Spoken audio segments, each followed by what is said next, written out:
We respectfully acknowledge that the County of Hellbert is located on Treaty 20 Mississauga territory and in the traditional territory of the Mississauga and Chippewa Nations, collectively known as the Williams Treaties First Nations. We acknowledge a shared presence of Indigenous nations throughout the area and recognize its original Indigenous inhabitants as the stewards of its lands and waters since time immemorial. Could I have a mover and a seconder to adopt the agenda for today?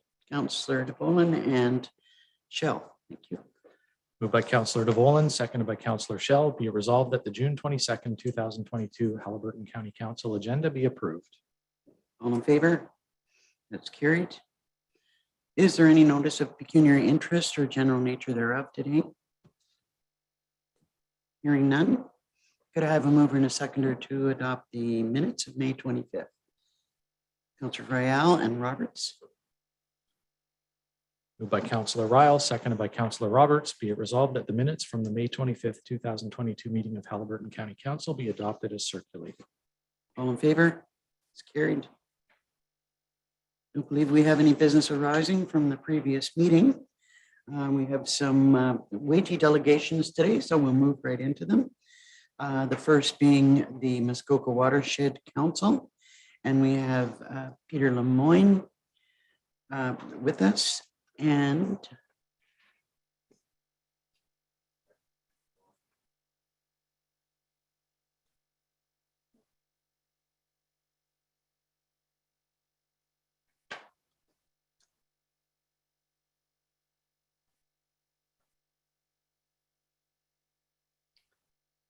we have some technical difficulties.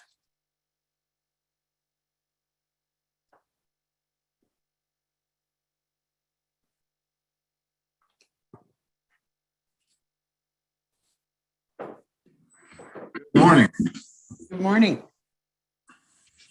How are you this morning?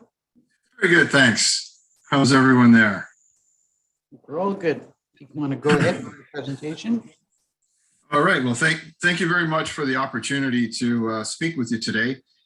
I'm Pete Lemoyne. I'm one of the directors of the Muskoka Watershed Council, and we actually live at the very south end of Muskoka in the Severn watershed rather than the Muskoka River watershed. And although you'll see Muskoka, the name Muskoka plastered all over here, we will be talking about areas within Haliburton as well. And that's really the purpose of the discussion. And I also wanted to share that I have some Minden blood in me. My mom grew up in Minden, and her parents, my grandparents, lived their entire lives in Minden. My grandmother was a teacher, first at the Little Lutterworth School and then into Minden. And my grandfather was the handyman and custodian at the original Red Cross Hospital in Minden. So with that, the Watershed Council, we've been spending 20 years promoting the health of watersheds. If we could move to the next slide, please.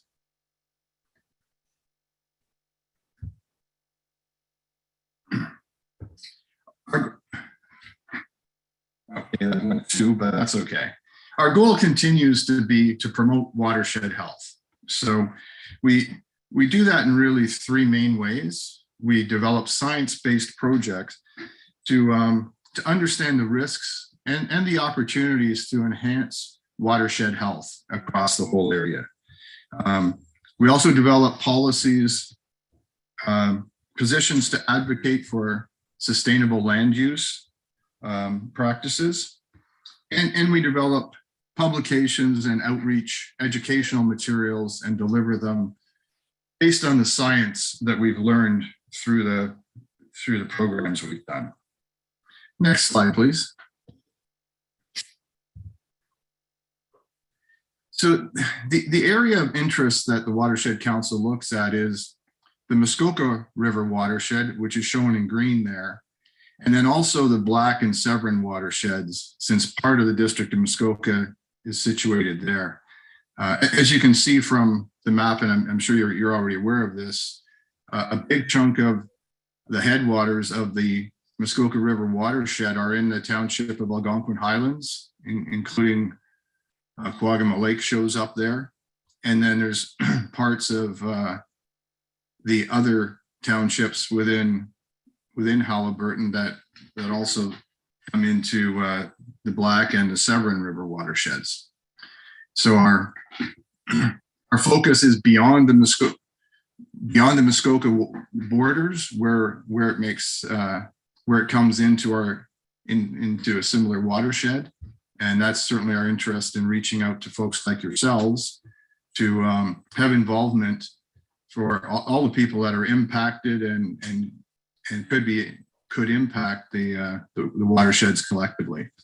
Next slide, please. I know I don't have to say anything to this group about the fact that up here our environment is our economy. As we all know, those of us who choose to live and or visit in Haliburton and Muskoka come here because of the beautiful natural environment.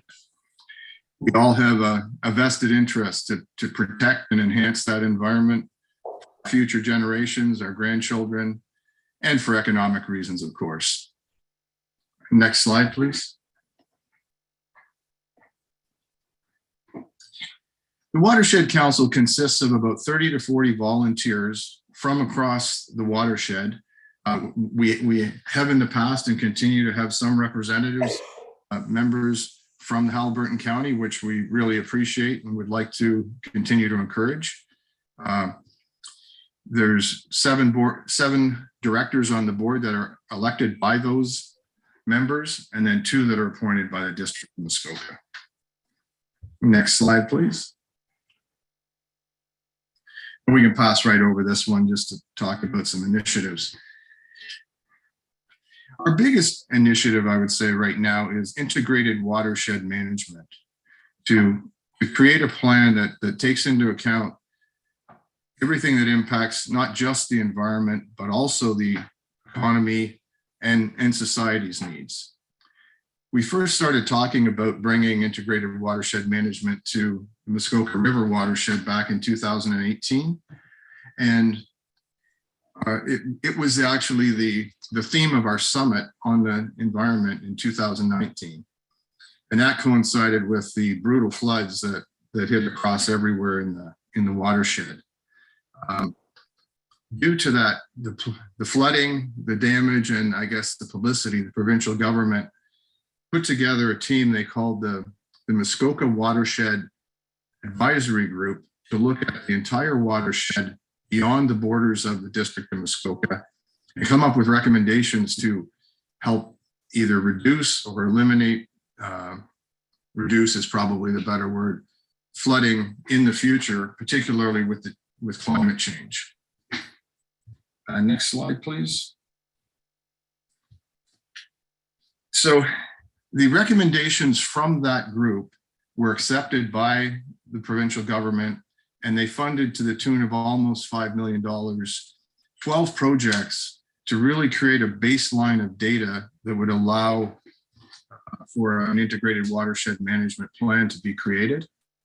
One of those 12 projects was a community roundtable, and the Watershed Council was tasked with putting that together.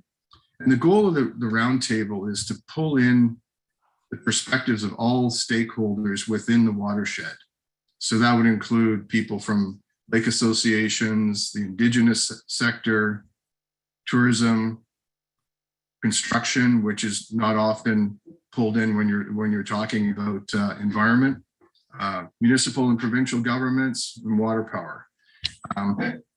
And this is one area where we will be coming back to your council with an ask in the future, because we would really like to have a representative on our community roundtable that looks at the perspectives of what's happening in Haliburton and make sure that that's taken into account as we look to put together a watershed-wide integrated watershed management plan. Next slide, please. One of the other initiatives we started in 2019 was a pilot program to look at algae. Certainly it appears as though blue-green or harmful algae blooms are more prevalent than they were in the past, and perhaps larger. But without real data, we don't know whether they are in fact more prevalent or people are just paying more attention to them. So we put together a pilot program to see if there was a way to do algae testing that might result in the ability to predict or even prevent algae blooms. Next slide, please. So the pilot was undertaken by 5 lake associations, and these were lakes that had very much a vested interest because they'd already had 1 or more harmful algae blooms. And the 2-year testing proved to be successful in as much as we were able to use citizen scientists, the same people potentially that would do the Lake Partner Program monitoring on these lakes. So we put together a program document that would allow this program to be used by other lake associations. It lists the equipment needed, how to do it. And the goal here is to create a large base of data that can then go to the scientists to see what they can glean from that information. Once we have the data, the scientists, I'm sure some of them within the Dorset Environmental Science Center will look at that. And certainly any of the lake associations within Hellbert County, we'd be welcome to share this with you if there's lakes there lake associations that would like to get involved. Next slide, please. Some of the other initiatives we've had underway, we continue, and one that might be of particular interest to some of your residents is the Muskoka Watershed Report Card. So although again it says Muskoka, you can see from the map up to the right-hand side includes sub-watersheds that are within the county of Hellbert. So any of your residents, for instance, if you're on Kawagama Lake or Hinterland Lake, you can actually search on the web, on our website, and it'll bring up all the details of the report card findings for that particular lake, even within certain bays. So it looks at the health indicators. We've produced that report card about once every 3 to 5 years for the past 20 years. The last one in 2018 was the first that it was interactive, that allowed you to do that searching. And we are doing a new version next year. So we're just putting together a group of volunteers to look at health indicators. Have we picked the right ones? Is there anything we want to change? So certainly if there's any input from any of your counselors or citizens, we'd be happy to look at that. And in fact, if there's individuals who might want to be part of our subcommittee to work on the watershed report card, we'd be happy to have them join us. Next slide, please. We've often been asked by municipal councils to look at their draft plans when they're revising their official plans, which we have done a lot of. But we felt it might be helpful for both the councils and for our own time to come up with a booklet of recommendations of guidance on the environmental side of the new OPs. So this document became available December of 2021. If you didn't receive it, I'd be happy to send you the link, and it's on our website as well. But we've received some good feedback from some other municipal councils on that. And then lastly, we created this Living in Cottage Country book to give people a lot of information and basic stuff on what can they do at their own property to both enhance the watershed quality and not damage it. It's widely placed around here. Obviously, it says it's from the Muskoka Watershed Council, and if we would be happy to talk with any of the Hellbert group to see if they would like to use that material and maybe reprint it with more of a Hellbert focus. But the reality is all the suggestions are not Muskoka specific. They're just watershed in general. We would love to see this book on the coffee table of every cottage that that is on water. And in fact, especially those that are being rented.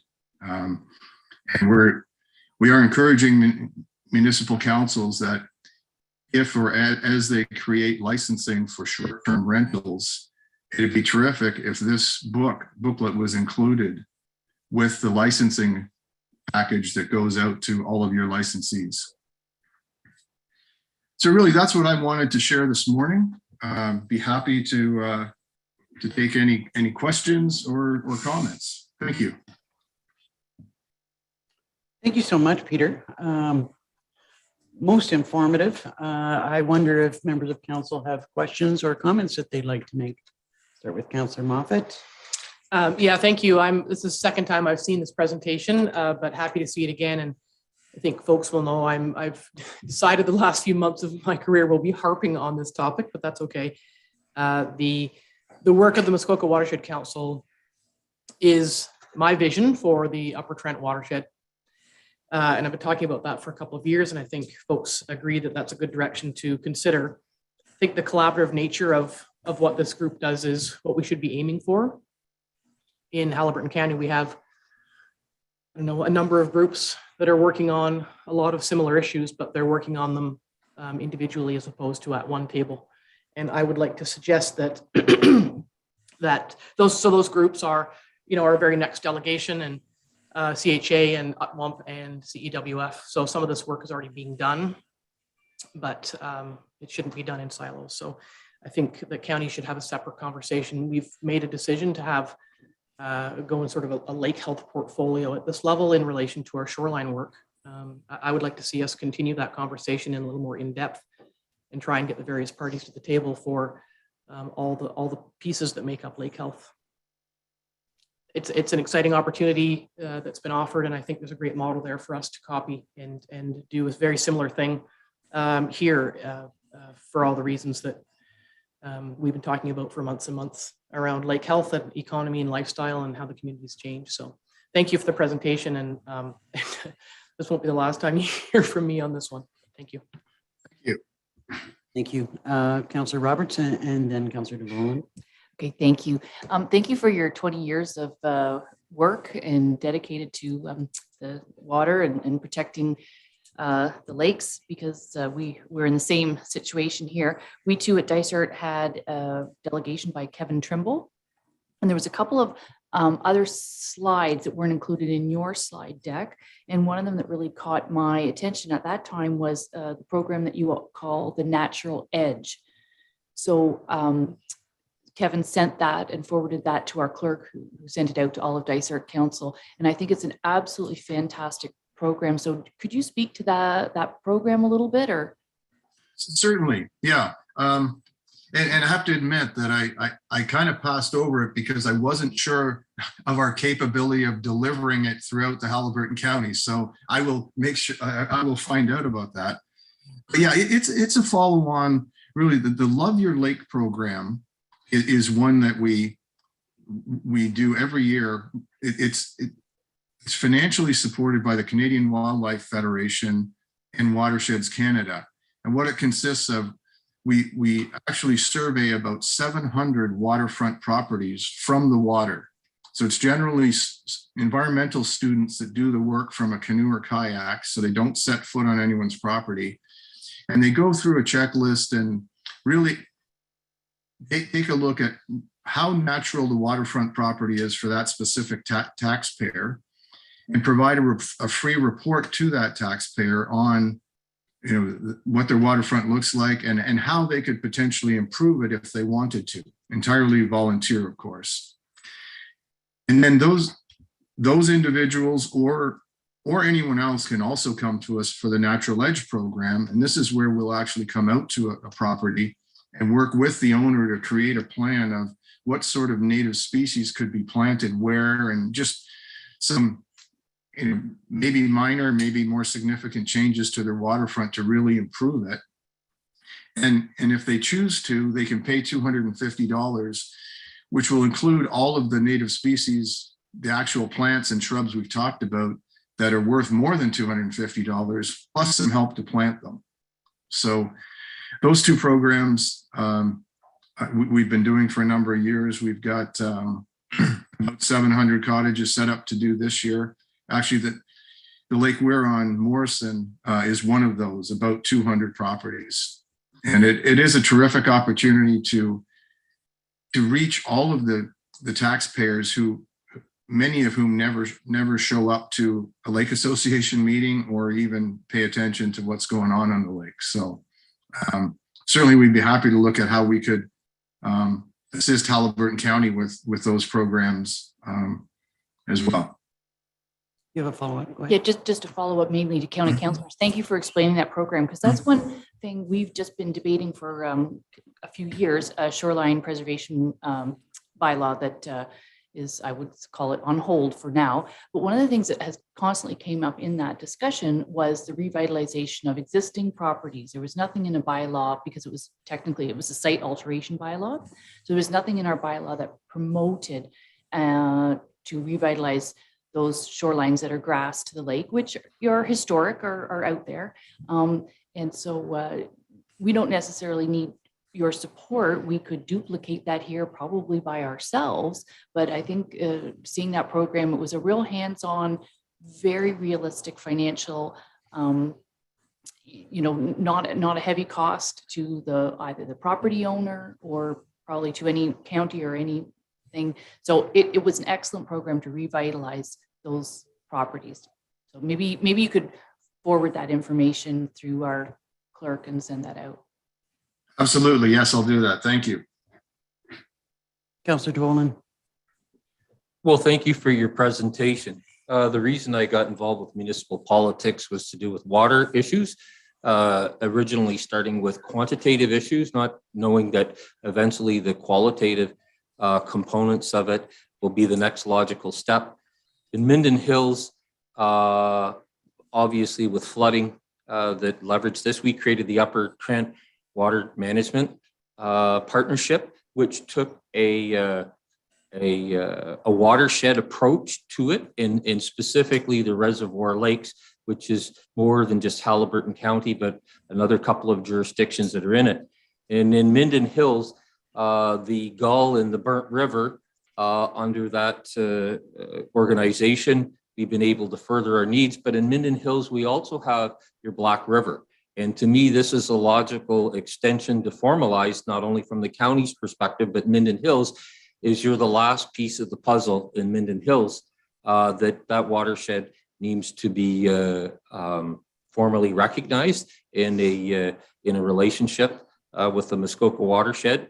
And I think that there are some synergies both ways. So I look forward to further evolution of this. And like I say, from the Minden Hills perspective, the last watershed that we are part of a larger entity to reap the benefits of all the good work you've done, and across both from Muskoka and Hellbert counties and those stakeholder groups that are here, there will be a tremendous amount of synergies that I think can accrue to both on the Muskoka and the Hellbert side. And in terms of lobbying and influencing provincial and federal governments, the bigger bat we swing, the more likely we are to have good outcomes for our community. And I'd love a little taste of the money that has flowed, most specifically from the provincial government to the Muskoka watershed. It's about time that we saw a little of this in Hellbert County. Agreed. Yeah, thank you.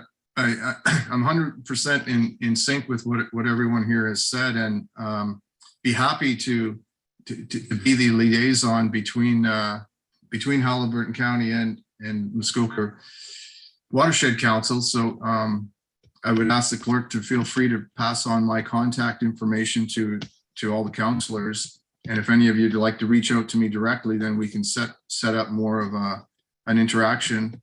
And certainly we would encourage anybody who would like to become a member of the Watershed Council to join us. But certainly you're very welcome to join any of our meetings before becoming a member and see what we do, and start from there if you like. So I really appreciate this. I think it was a very valuable discussion. Thank you. I'm sure we really would appreciate having an ongoing contact with your council. I know that we're going to be having a lot of discussions going forward, and that would be most helpful. Are there any other questions or comments? Councillor Moffat and then Councillor Rao. Thank you. Just circling back on that to Councillor DeVolen's comments. Yeah, the synergies are evident, but they can't go anywhere without this body deciding what it wants it to look like. So because we have so many different groups doing good things on their own, if everybody contacts the Watershed Council on their own for their own reasons, it will just continue that splintered approach and those existing silos of good work. And I think we really need to have a conversation about what county council is going to do in terms of support for this group, that group, the other group, what that relationship looks like. And is there going to be, yes, there probably should be a county council liaison into the watershed, but that's where that should live. The bridge of information should be sort of in one place to avoid the continued splintering of good works that we're seeing in the community. Thank you. Councillor Rao. Yes, I just really impressed with the information that you provided. It was very straightforward, and it certainly put the onus on what is being done and what needs to be done. In Highlands East, we're the furthest one away from you. Having said that, what you're doing, the mentoring program that you're offering, I think that it would be totally advantageous to all parts of Hellbert County to take you up on what you're doing. And I think Carol or Councillor Moffat is correct. The consolidated approach across our municipality or as a county would be a good thing. And again, to the east of us, although we leave Hellbert County, there are other people who are equally as concerned with different types of watersheds than you have, but equally concerned. And as we go over and start talking to lake associations in that area, if you don't mind, I'd like to pass on that contact information to them as well. Certainly, yeah. We're all trying to do the same thing, I think. Right? So that'd be terrific. Thank you. One question I might have for you, which I'm not sure whether you're going to be able to answer, is that I have been hearing that there's, with respect to the Love Your Lakes program, that there are some different schools of thought on where an individual property might land, given the percentage of old growth and restored sections of the waterfront and the percentages and how they equate to the bottom line of the percent of the health of an individual property, and whether you've had any conversations about that, and if there is a difference in how they're calculated. I would have to check to get the absolute answer on that, but my understanding is that the students, the environmental students that are out there doing the surveying, basically look at the property line and look at what the current situation is. So whether that grass has been there for a week or 25 years. So they're just looking at from an environmental standpoint, how is it compared to what it could be? And there's a lot of privacy concerns and that are taken into account because owners want to make sure that this information doesn't get sent back to the local building department to be questioned why there's a dock there and there didn't used to be, et cetera. It's the information only goes back to the actual homeowner. Although there's a collective report that is a kind of a summary for the entire lake to give you an idea on how well your lake is doing, but none of the individual information is shared publicly. One more question from Councillor Moffat. Well, just to follow up on that, I think if I may clarify your question a little bit, there's a bit of a debate going on here with the Love Your Lakes program as to whether or not the currently regenerative shorelines should be included in the overall percentage. I think that's the question that you were trying to get at. Yeah, I will take that back to our folks that actually run the program and get back to you with Better answer. Thank you. Well, thanks again, Peter. A most informative presentation, and we look forward to ongoing working relationship with the Muskoka Watershed Council. Thank you. Thank you for all your questions and for your time. It was nice speaking with you. Could I have a mover and a seconder to receive the report? Councillors Moffat and DeVolen. Moved by Councillor Moffat, seconded by Councillor DeVolen. Be it resolved that Hellbert County Council receives for information the presentation from Peter Lemoyne, providing updates on the Muskoka watershed health. All in favor? That's carried. Thank you. Well, to continue on with our discussions about water quality, we have ULinks for community-based research, and representing them are Andrew Gordon, the director of ULinks, and we also have with us Jim Prince, who is part of the Woodlands and Waterways Eco Watch Steering Committee, and he's also the vice president of the Kenesaw Lake Cottagers Association. Welcome, gentlemen. Thank you. Good morning. And if you'd like to proceed with your presentation. First slide, please. Well, good morning, Council, and thank you very much for the opportunity to appear before you. We understand we're the first delegation since 2019, so that's quite an honor. Today, we're going to be talking about your favorite topic, water quality in future Hellbert. My name's Andy Gordon. I'm the director of ULinks. Depending upon how you count it, this is either my third or fourth career. In the past, for 32 years, I was a professor of forest ecology at the University of Guelph. One of my areas of interest was the interaction of aquatic and terrestrial systems. So I watched with considerable interest the rolling out of the shoreline bylaw. I'm also a Dorset boy. My dad used to work at the Pro Center, so I'm very happy to be back as a permanent resident as of September 2019 in Hellbert County. Jim. Jim Prince, Vice President of the Kenesaw Lake Cottage Association. I'm also the Stewardship Director and the Sailing Coordinator. And without the water, we wouldn't have the sailing, so that's one of my passions. And I'm also on the Management Board of ULinks. We have a place on Kenesaw. We've been there 20 years, and between living and visiting, it's been fantastic. Next slide, please.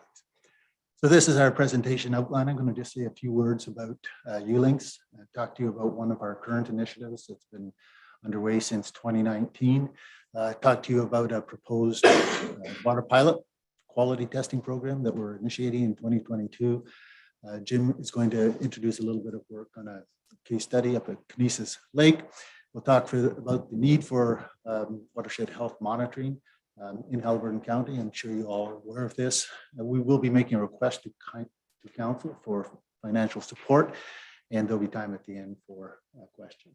Next slide, please.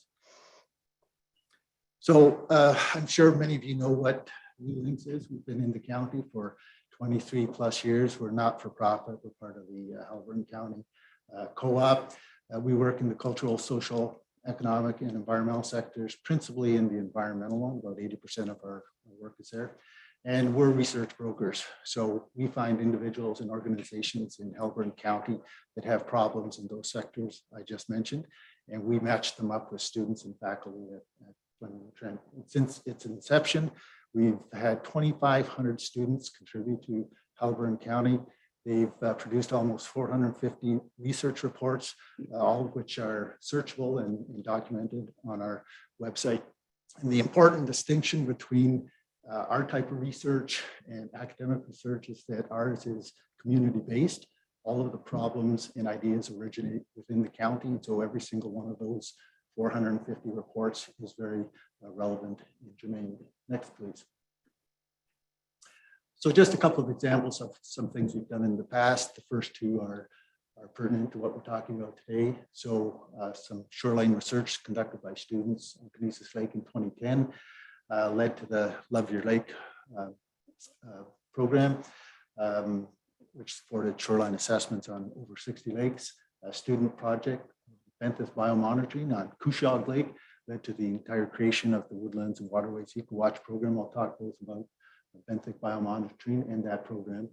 And just to show you that we do work in different areas, last year, a group of students from Fleming worked with Dysart et al. On illegal dumping in Hellbert County, and that led to a hotline reporting type system and hotspot signage. And we got a very good letter of recommendation from John at Dysart for that. Next slide, please.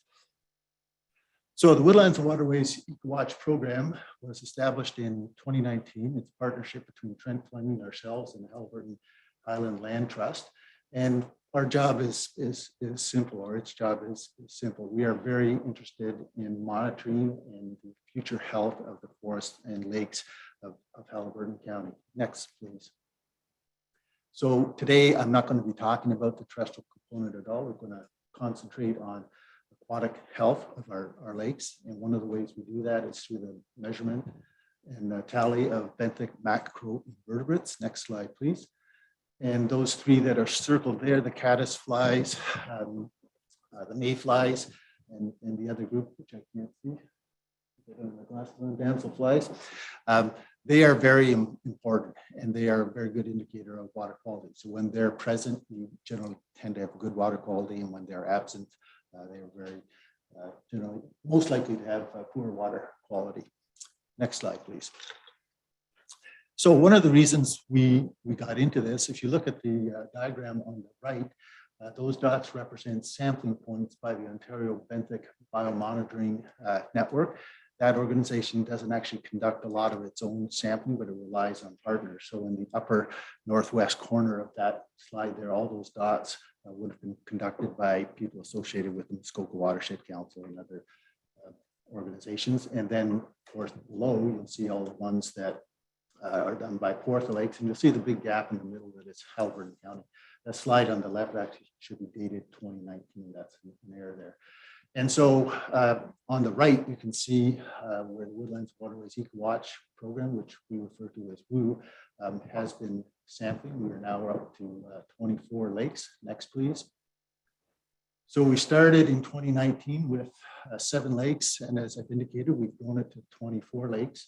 We're able to do this because we have a continuous supply of students from Trent and Fleming that really are interested in getting out onto the lakes, learning the sampling techniques, collecting the insects, taking them back to Lindsay, and then identifying them. So the students get a really good research project out of it, the opportunity to conduct research, and what Woodlands and Waterways Eco-Watch and ULinks gets is continued additions to our database. So like I said, we're up to 24 lakes now. I'm not sure how much farther we're going to be able to grow that, but we do have some irons in the fire that's going to allow us to continue to do that. Next, please.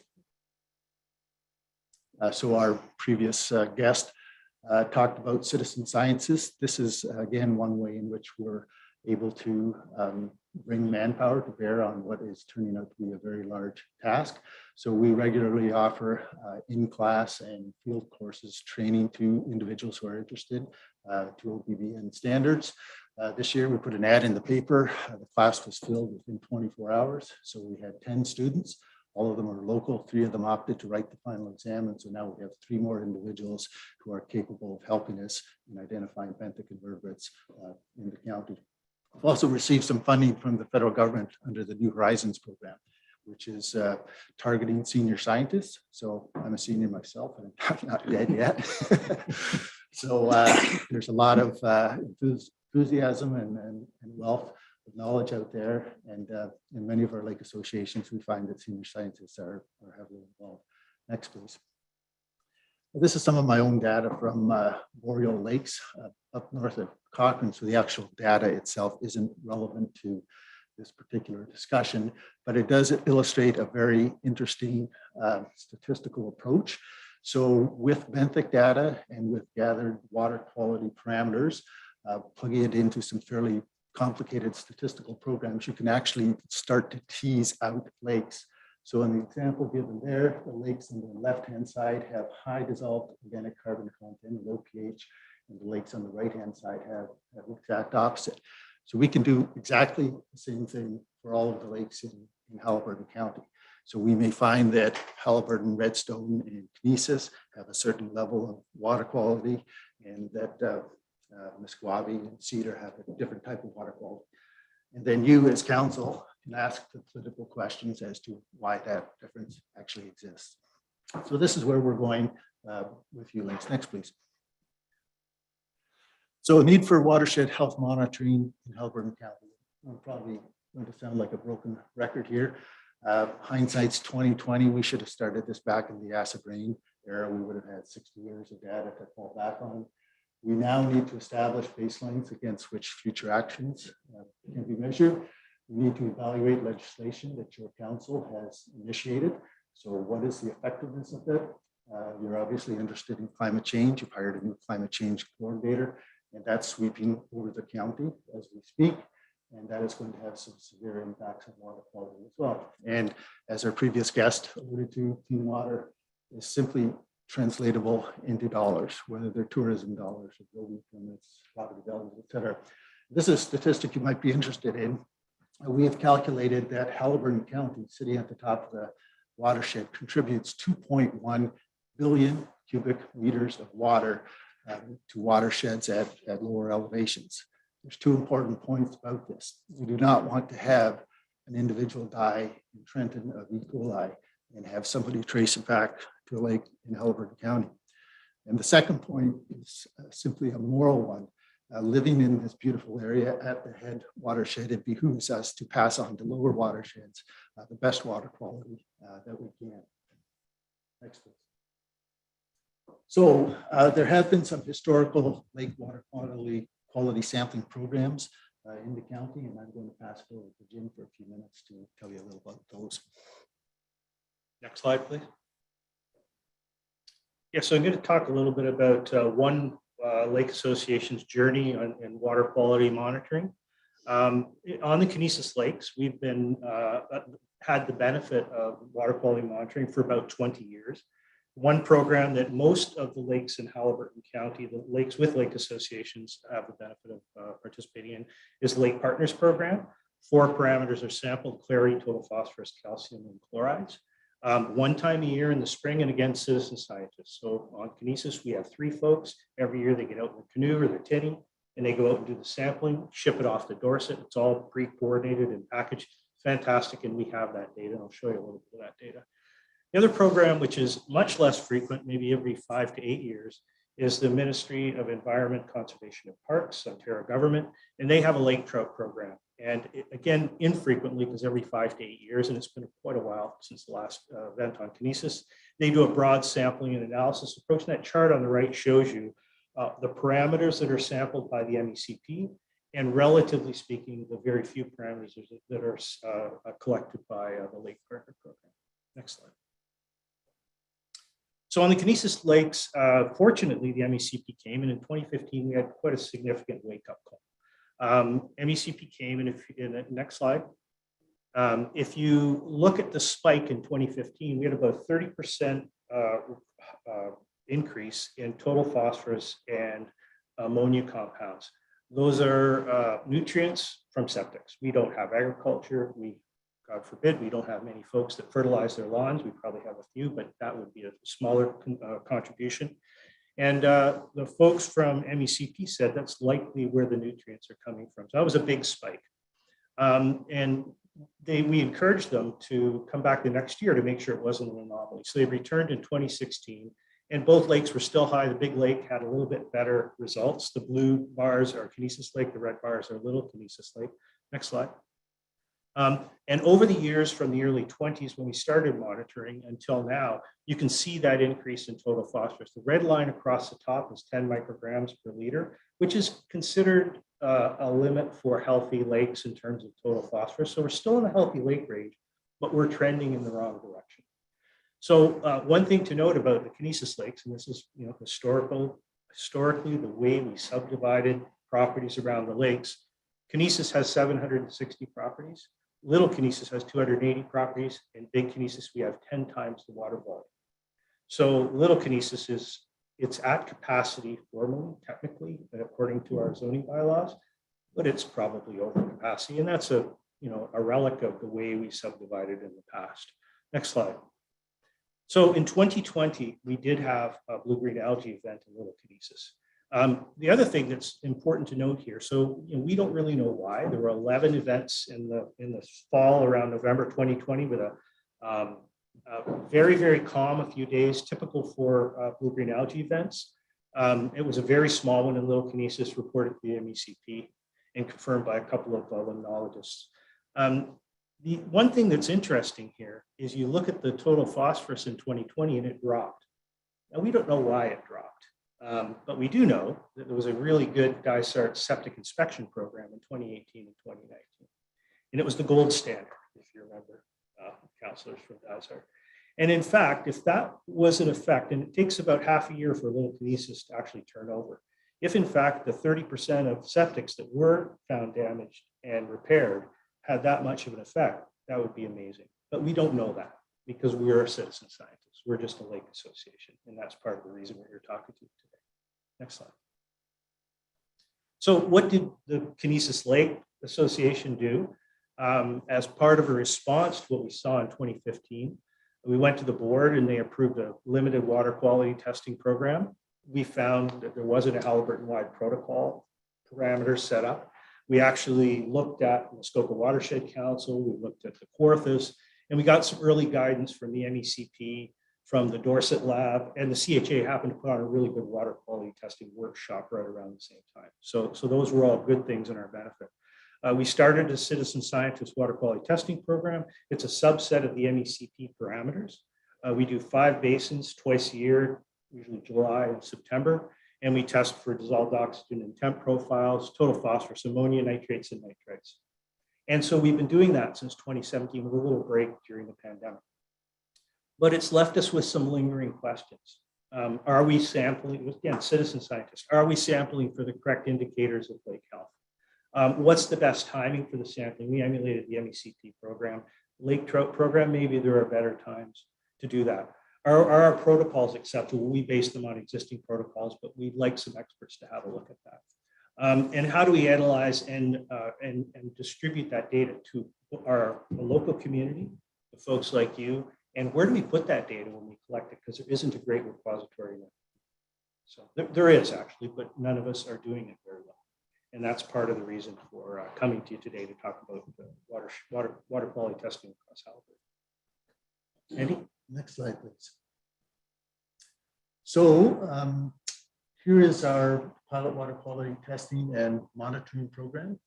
We were hoping initially to start with 5 lake associations. It grew very rapidly to 10 lake associations, and they represent 21 lakes. So that's where we're starting with.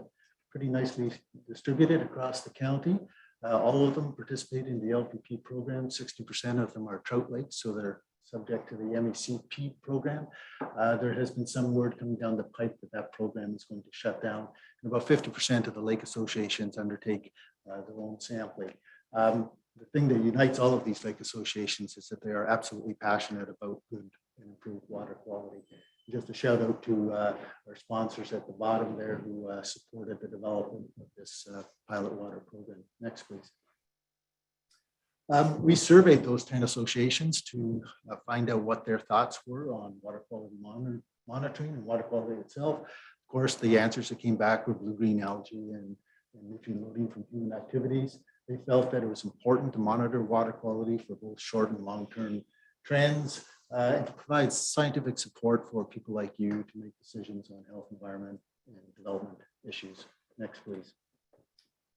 They also reported that they'd be happy to undertake their own sampling. The problem was 60% of them indicated that funds for equipment and funds for lab fees, which are actually astronomical, were the main barriers to it. They also indicated that they had trouble at certain times tracking down the right people who knew about water quality testing. We think we've nipped that one in the bud. Next slide, please.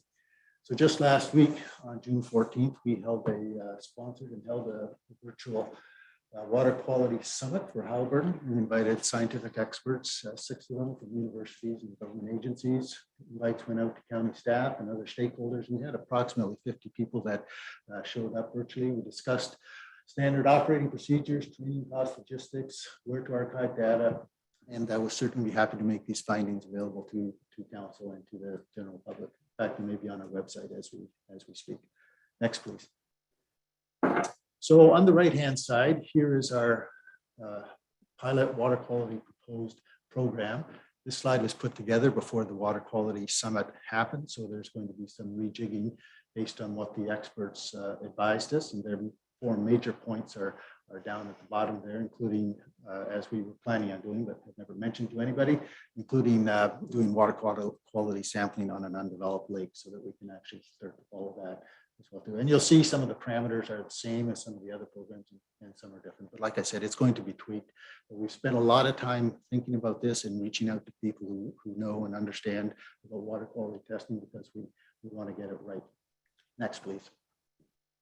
So in year 1, basically, we are going to be working with those 10 lake associations. We're going to be undertaking the sampling. We're going to be developing guidelines, standard operating procedures, looking at how many times you have to sample through the year, how many times per lake basin, et cetera, et cetera. We're going to make mistakes for sure. We're going to have screw ups, but we're going to be using these 2022 results to design a broader water quality based sampling program for Hellbert County. The last point there, we have established connections with the Gordon Foundation. Unfortunately, no relation. They're quite wealthy. To use one of their platforms, which is called DataStream. You can actually type Gordon Foundation DataStream into Google and it'll come up. It's a searchable database Canada-wide that basically documents and brings together all of the water quality data that has ever been historically collected on every single lake and river in Canada. And so they've offered to help us work with them so that any data collected under this pilot program and the subsequent program will be available to the public and anybody who wants to see it. Next, please. In the 2nd to 5th years, we're going to, again, try to ramp out the program to many lakes. We'll be providing support and training to new participants. We'll continue to jig and tweak it. And we'll develop a reporting system whereby we can provide annual reports of water quality across Hellbert County with comprehensive summary reports every 5 years. Next, please. And so what's this going to cost? We've spent a lot of time looking at this. We've got quite a bit of experience now based on our Benthic sampling. It's about $120,000. The largest cost is the actual analysis of the samples. That's huge, and this is one of the reasons lake associations can't undertake it on their own. And then manpower or human power, rather, 21% there. So it's about 2/3 of the pie are dedicated just to students and interns who will actually undertake it and to the cost of sampling. Next, please. So at about an estimated project cost of $120,000, and we can break that pie chart down into the number of paper clips that we need to hold the sample sheets together in each boat if you want. We have contributions from lake associations of $50,000 guaranteed. This is over 2 years. So this is 2022 sampling and 2023 sampling. One thing I think I didn't mention when I was talking about our sampling program is that it has a unique component in it that will be targeting drawdown lakes. So drawdown has some very known bad effects on the ecology and the nearshore community. So we will be undertaking sampling on ice-covered lakes. So we'll be getting a handle on what the ecological impacts of drawdown are. So with the contributions from the lake associations, the balance that we need is $70,000. We're proposing a 50-50 split between ourselves, ULinks and Blue, in the county of Haliburton. We are going to be putting 35 into it, depending, regardless of what you say, and we're making a specific ask to you of $35,000. As I said, we can provide specific budget TDLs to you to as complicated a level as you want, and we're not looking for a charitable donation here. We certainly be happy to enter into a fee-for-service arrangement, so it's an actual contract, and we'll be held to deliverables. Next, please. So just to summarize then, I think we could all agree that Hellbert County needs excellent water quality. There have been some traditional water quality sampling programs. They tend to be fairly fragmented. ULinks through WU has demonstrated that we have the capacity to undertake annual sampling programs through our Benthic and Hellbert sampling. It started in 2019. The next logical phase for us is to implement a countywide water quality sampling and testing program. We're doing this in 22 with hopes that it can turn into a long-term third-party run program. So I want to really emphasize this. Ulinks has absolutely no interest in taking ownership of the larger program once the pilot is done. We're 3 employees, 2 of whom are part-time and 1 of whom is contractually limited, and we don't have the capacity. If somebody came along and said, here's $120,000 every year for infinity, that would change the picture. I'm an optimist and also a pragmatist, so it's probably not going to happen. So we do not want to own it. We think that a third party, such as the county, such as individual townships, or dare I say it, a watershed council here, homegrown right here in Hellbert County, would be possibly the way to go. And again, we're prepared to enter into a fee-for-service arrangement. So that concludes our presentation. I'd be happy to open it up to questions. Thank you. Well, thank you, both of you gentlemen. We do know that Ulinks does an awful lot of really good work within Haliburton County, and without them, we would be maybe something less than we are. And thank you to all the citizen scientists out there, because there's so much of our work that's done in that direction. Would say that we're in the most early stages of any discussions about a watershed council. These are early days for us, but something that we're certainly looking at moving into lake health and how we might approach that in Haliburton County. So I would, there's just one question that I want to ask before I go to questions from other members of council. And that is, you're looking for a financial contribution, but I understand a portion of your challenge is in the lab fees themselves. And if you have support from a level of government, that the fees structure would change, is that correct? Well, Yeah, not necessarily. So those lab fees are external costs to the project. So we don't have a lab sponsor. We don't have, Fleming has a little bit of a problem in terms of their lower level for phosphorus. We do not have an agreement with the Dorset lab to do the testing because they have a bandwidth problem. So right now we're using commercial labs. So in the only way this pilot would have gone forward were to find 10 lake associations that were willing to commit for a couple of years to increase their budget to do this specifically. So of those 10 lake associations, there were about 3 that had budget already in: Kinesis, Kushog, Potash. The other lake associations have gone to their members to say for the 2 years we're in. So in the future, that's probably where the contribution would shift to, going to the Ontario government for funding, or looking to Watershed Council to achieve that funding. I don't think it's sustainable for all lake associations in Hellbert County to continue to offer a couple $1,000s a year. Ours is the biggest lake association in Calgary. We can do it, but many cannot. In fact, of the 10, there are some that have big concerns. And there's a bit of a sliding scale. If in fact we get through the program and we do get some funding, those lake associations that would hurt if they had to contribute, that we might help them out a little bit. That help? Thank you. Okay, we'll go to questions, and I will start with Councillor DeVolen. Well, music to our ears. How about I start with this? And obviously with the previous presentation by the Muskoka Watershed Council, $35,000 to be in support of this as a county councillors, absolutely. I think, and again, because of my experience here in Minden Hills, I love the initiatives. Thanks for being straight up that Ulinks can't take permanent ownership of this.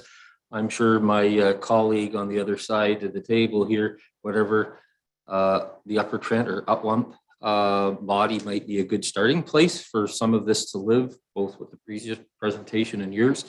The biggest question that I have, given all the information that you have presented to us and having been involved in a couple of floods, is where's the piece of the puzzle with the federal government and Parks Canada?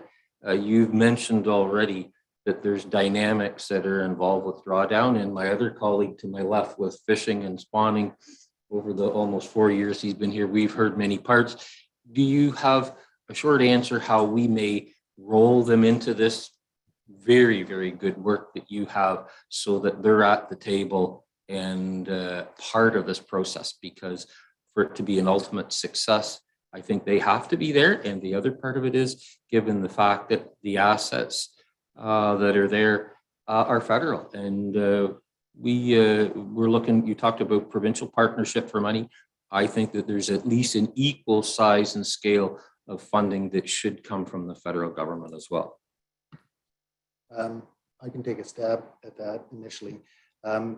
Yes, we have thought about that. We're starting at a very small scale here. So apart from what I just talked to you about, where ULinks is developing a project with Parks Canada to look at the ecological impacts of water drawdown. We're just starting to match up the professors and students with them. So they are willingly coming to the table on that. With respect to future funding for a water quality program, or water management program, I think that will evolve as we go forward on this. They certainly seem to be very interested in supporting the work on winter water quality testing. So that's, I think, a good start. Councillor Kennedy. Yes, thank you. Excellent presentation, and things near and dear to my heart as well. Question, you referred to one question I had, lingering questions on slide 14. Are we sampling for the correct indicators of lake health? And I'm just wondering how you determine that this was the correct pilot project to start with. And like there's a myriad of other things I'm sure you could have looked at. So secondary to that, is there a template or a guide, either federally or provincially, that helps figure out where the lake health, the steps to determining it? So as a former professor and researcher, when we would go out to sample either water or trees or anything, 100% sample is the best you can get away with. So if there was money on the table, we would sample absolutely everything, because you never know what's going to happen in 25 years with climate change, and maybe that one little parameter that you've forgotten. However, given limited financial resources, what we did was we looked at historical programs and we picked the brains of these 6 water quality experts. And together we managed to put together what we think is a doable suite that we can do and we can afford, and that will give us some integrity going into the future. If I may, Yeah. At the summit where those water quality experts were there, they brought up some fantastic ideas and suggestions. So one, for example, in the 10 lakes, we've had 2 that have had blue-green algae events, and that is a concern for most lake associations in Alberta County. And a couple of the folks that were on the panel, the limnologists, said there's a couple of simple things you can do in your program, even now in the pilot, is to do some deep water total phosphorus sampling. Because there's a thought that in the fall, when the lakes turn over and there's loaded phosphorus down in the substrate, that's when those events start to happen. So the truth is, we'll be there, maybe not late in the fall, but it's easy enough to add that kind of testing in. We're also going to be doing dissolved oxygen and temperature profiling, and that's another indicator about the blue-green algae. So yes, we've been thinking about it.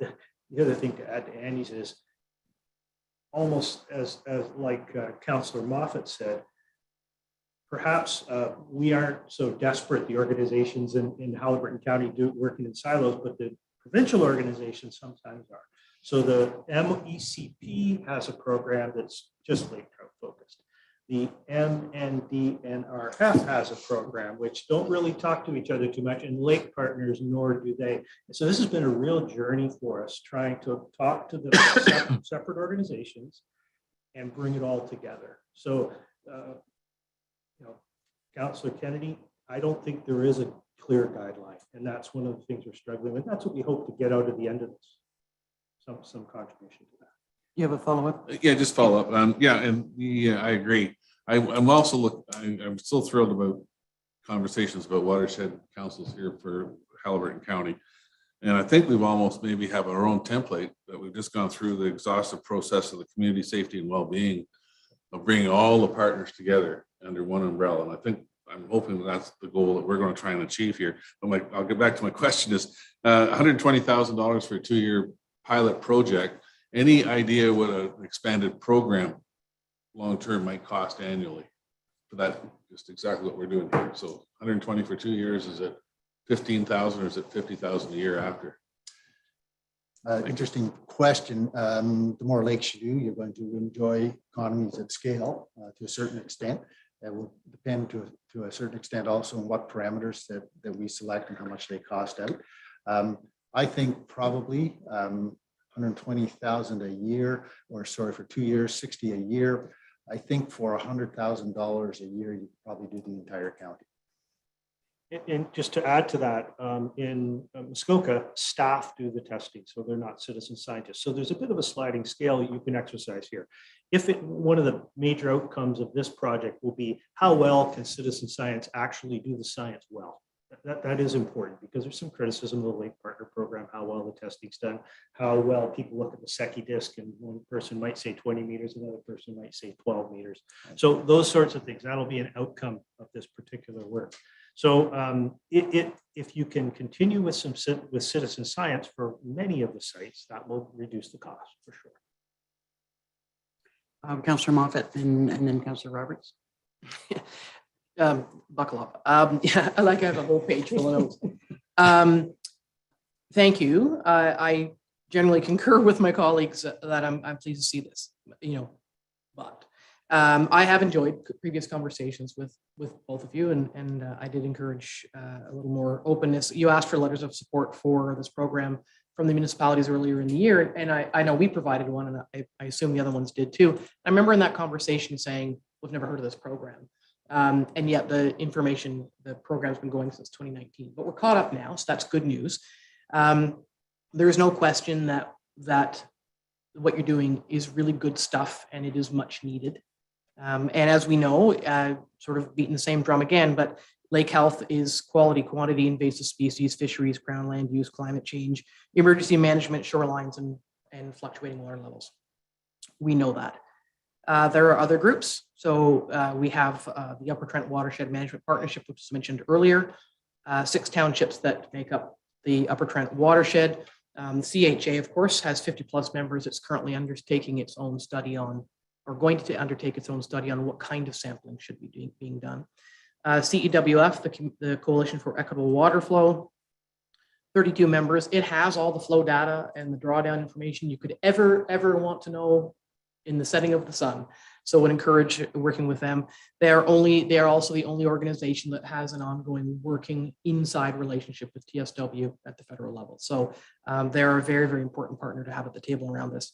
And we have the Dragon Spruce Association, which is the only group doing work on the Eurasian water milfoil, so invasive species there. And I will say again that we need to have these groups. Not everybody would be together all the time, but we do need that central database. We've talked about this at the Safety and Wellbeing Plan too, is we can't make good decisions going forward if we don't know why we're making them. So I know we've spoken as well about that central database for broader use and better, bigger outcomes for all. And I think when you look at the breadth of work being done by the Muskoka group, it is we've already, I think, agreed that it's kind of the direction we should be heading. I think we need to formalize the work that the groups currently in the county are doing. I don't know how to do that. I find this very exciting, and it is something that I'm extremely passionate about, but I know that the challenges are many, including the fact you have 3 staff and you just can't manage it long term. Another challenge is that we need to be undertaking work around all of the initiatives or issues, concerns we have that I mentioned earlier, that have been mentioned around this table already, but we don't have jurisdictions over the lakes. So that brings in those upper levels of government. And one of the reasons we created the Upper Trent Watershed Management Partnership, which we lovingly call UTWAMP, is because, bear with me for the acronyms, but CEWF was doing really good work with water levels and fluctuation and all of that good work, but they couldn't get into the provincial level. So with some of our encouragement, we formed the Upper Trent Partnership because the people doing the work on the ground, the citizen scientists, people on CEWF are equally as qualified for the work they're doing as you folks are for the work you're doing.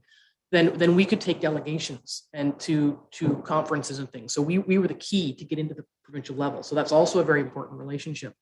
One of the challenges will be the fact that while the lakes, the lake health and the lake systems are vital to who we are and the longevity and sustainability of our communities, none of us in fact have jurisdiction over them. So that will always be a challenge because, we talk about, even with the shoreline bylaw, is we can put bylaws in place or undertake testing to do things, but we know that we have no means by which to tackle some of the problems that happen on the water, because that's ministry jurisdiction. And in our shoreline preservation conversations, I've asked and we've agreed that we're going to have long-term conversations around how to keep pressing upper levels of government for changes around that, so that it's not a one-sided battle for lake health. Anyway, so I think this is a great start, but I wonder about when we get to our conversation around the funding is how do you fund one group and then not fund CHA's study and the Dragon Spruce groups for milfoil? They're fundraising their own money. So at what point does it start and stop, which is what council will have to talk about. But I do think the work that you're doing is tremendous. There is some overlap. I think we need to make sure that we don't have different groups checking the same boxes. I do not know what that looks like, but I'm very, very excited for the possibility of getting people at a table who can play. I kind of call it go fish, like, what do you have? What do you have? And can I use that? And can I give you mine? And we've got the guy's phone number. And I want to see more of that collaboration. The concern is these are all volunteer groups who don't have time to sit around and have endless meetings to talk about collaboration, but I think that's the key. But anyway, thank you. I'm glad to see this, and I don't know where we'll go next, but there is tremendous opportunity here, and I think we need to take a good, hard, long look at how to formalize a lot of the work being done for Hellbert County. And that's my speech for today. Well said. Thank you. And you know, I'm sure that's something that's at top of mind for all of us. We have challenges making contributions to outside organizations, especially when it's money that hasn't been specifically targeted or budgeted for that purpose. So I would look to comments from council about the request for funding. And I must say, gentlemen, for the most part, this conversation is for members of council, as opposed, unless there's a question asked of yourself, that it's not an interactive exchange. Councillor Roberts. I still actually had a question to the delegates. Okay, fine, by all means. Yeah, you did. Yeah, okay. So my question hopefully is fairly simple, just to have a better understanding of. One of my friends is lake steward on one of the lakes mentioned. And if you could explain to me anyway, a little bit better of what this means. Lake stewards are already doing testing. Is it that it isn't consistent? It's at different depths or testing for different things? Like, could you explain how this program would be different than what the lake stewards are currently doing? Thank you. Want me to take that? Sure. Yeah, sure. So it depends on the lake. Can you mention the lake? Cache, LKO. Oh, on Cache. Perfect. Yeah. So on Cache, actually, we know what Cache are doing. Cache are doing the Lake Partner Program, and they're doing a bunch of nearshore E. coli testing. And E. coli testing is primarily focused on beaches and swimming and drinking water and that sort of stuff. The E. coli and those types of contaminants are daily up and down. So this is not about that. In fact, if you looked at a couple of slides, E. coli bacteria and the other bacteria, we're not including them in the program because that would be a slightly different program. So back to Cache and back to what are the lake stewards doing? So lake stewards, they have a program. They send their folks out. I think Cache does it more than once a year, I'm quite sure. It's one of the lakes. So we do, on Kinesis, we do once a year for the Lake Partner Program. I think Cache does multiple times during the year because Cache is an older lake. There are more lawns, there's more nutrient loading, and it's not as in good a shape as the upper watershed lakes. So somehow between the Lake Partner Program and Cache, the lake stewards, they decided that multiple tests during the year were appropriate. This is a much broader, we're looking at more components to do the testing and better signals of lake health than just what's being fed in by the Lake Partner Program. Does that help? It does. I appreciate that explanation. Thanks. Councillor DeVoe, do you have a comment? Well, mine was you posed the question about the funding, and obviously I've already said my position, but to offer up my rationale to the public and other members of council. This is a pilot test to set standards so that it can be rolled out across the county with other stakeholders, and whether we create a watershed council and all that kind of stuff. So I think we've had 10 lake associations that on a volunteer basis have been willing to jump into us. I think that from a public funding point of view, to do this, to get it started, to get the data baseline started, which obviously will grow over the years so that we can make good long-term decisions on policy and spending of other public monies in the future. So I can rationalize that this 2-year test that we help fund will be a fundamental piece for county and municipal councils making wise decisions, what their participation will and will not be in the future. So just for clarification, you said it's over 2 years, so that $35,000 is split into a 2-year period, or you're asking for $35,000 a year? It'll be used over 2 years, so we certainly understand that this current council doesn't want to commit a future council to spending. So the $35,000 would be contracted this particular fiscal year, but we would set aside on our own organization's basis so that it would be spread over 2 years. Okay, Councillor Kennedy. I'm going to go around the table, see, because we. I thought you were just being you. What does that mean? It's all good. You always give me that evil eye sometimes. I'm really split on this one. I really support the idea, but I'm wondering, is this the right dollars for the right project? And then a secondary question to our clerk, where would the funding come from? Would this be eligible for Safe Restart or some other types of programs that we might have? It will. I don't need an answer now, but it would require maybe looking at it because it isn't budgeted money. But then I look at how much the cottage associations, the lake associations have been putting in on their own. So it's the least we can do. So I will support the 35,000. Councillor Roberts. Yeah, I too support this contribution. I think that to have this kind of data on, we don't know what's going to happen beyond the 2-year pilot program, but without the starting that ball rolling, where else are we going to get that kind of data? So I definitely would support this. And, maybe in 2 years, there will be some kind of larger entity organization that can apply for federal, provincial funding for ongoing support. I would like to suggest that we take it out of the reserves of money that we didn't spend. I mean, we can ask the rest of council, but we did not spend money in our shoreline preservation bylaw and put it in the 2020 budget. And this is a good match for lake health. So if that's one area where we could take it out of, we'll be underspent in that department for 2022. So just my thoughts. But in fact, we don't know that yet because the shoreline preservation will be coming back to this council. But we originally, I believe, we can check with Andrea Bull, but we had started the dollars were more for if it was implemented, I think by a April date or something like that.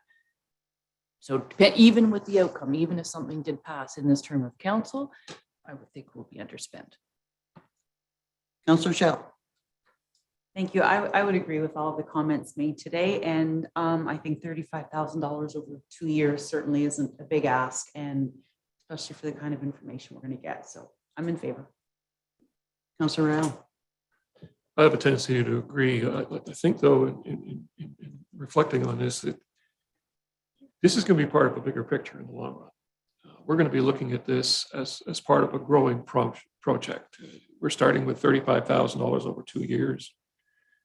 I think Councillor Moffat's point of there's going to be other people asking for different things, all equally as important on the same kinds of subjects. Maybe perhaps what we should be looking forward to or recommending to the incoming council is that we start looking at a category that would include these kind of things where organizations like yours can approach us and say, okay, how much as a county can we afford in total? And then unfortunately stuck with this challenge of choosing which of the projects we could afford to contribute towards. That's not to say that we would reject everybody, but we may only be able to supply part of what the ask is. So going forward, as of right now, I would be in favor of supporting this for sure. But I think in the future, we need to look at this as much part of a larger picture where we need to either decide we're going to get into the conservation type game, or we're just going to contribute periodically when we think it's a good idea. Councillor Moffat, just before we get to you, Councillor Moffat, I just wanted to say that therein lies my concern is the other organizations that are going to be looking for funding. And that's one of the concerns that Councillor Moffat raised. Like, who do we support and who do we not support? And we've got some pretty strict guidelines in place right now, no matter how much we respect and see the need for the work that you're doing, that kind of puts some pretty strong limitations on who we contribute funds to. Now, this could be a little bit different, as you suggested, a fee for service arrangement. But, you know, at the present time, we have some restrictions on contributions of funding. But anyway, we'll move on to Councillor Moffat. Who's still madly scribbling notes. You know, yes, and yes. However, there's me again. Long-term vision is that the larger organization that I think we all are a bit excited about is not going to create itself. So we've heard the delegates today say that they can't sustain this long-term and they're looking for a third party to take it over and potentially the county. Okay, good. Let's just say that's good. To Councillor Rael's point, we, going back, this is that corporate knowledge thing, going back a couple of terms, we weaned off of public money a number of groups in the community who were doing good things because other people were saying, what about us? And so there was a slow weaning off of public money to those groups. I think the Outdoors Association is still the only group that was determined, that was moved into tourism, and that was deemed to become a fee for service in exchange for marketing opportunities. Let's be honest, it kind of, the wheels fell off of that, and now it's just money to the fish hatchery or to the Outdoors Association, which also is a very good organization that is struggling for funds.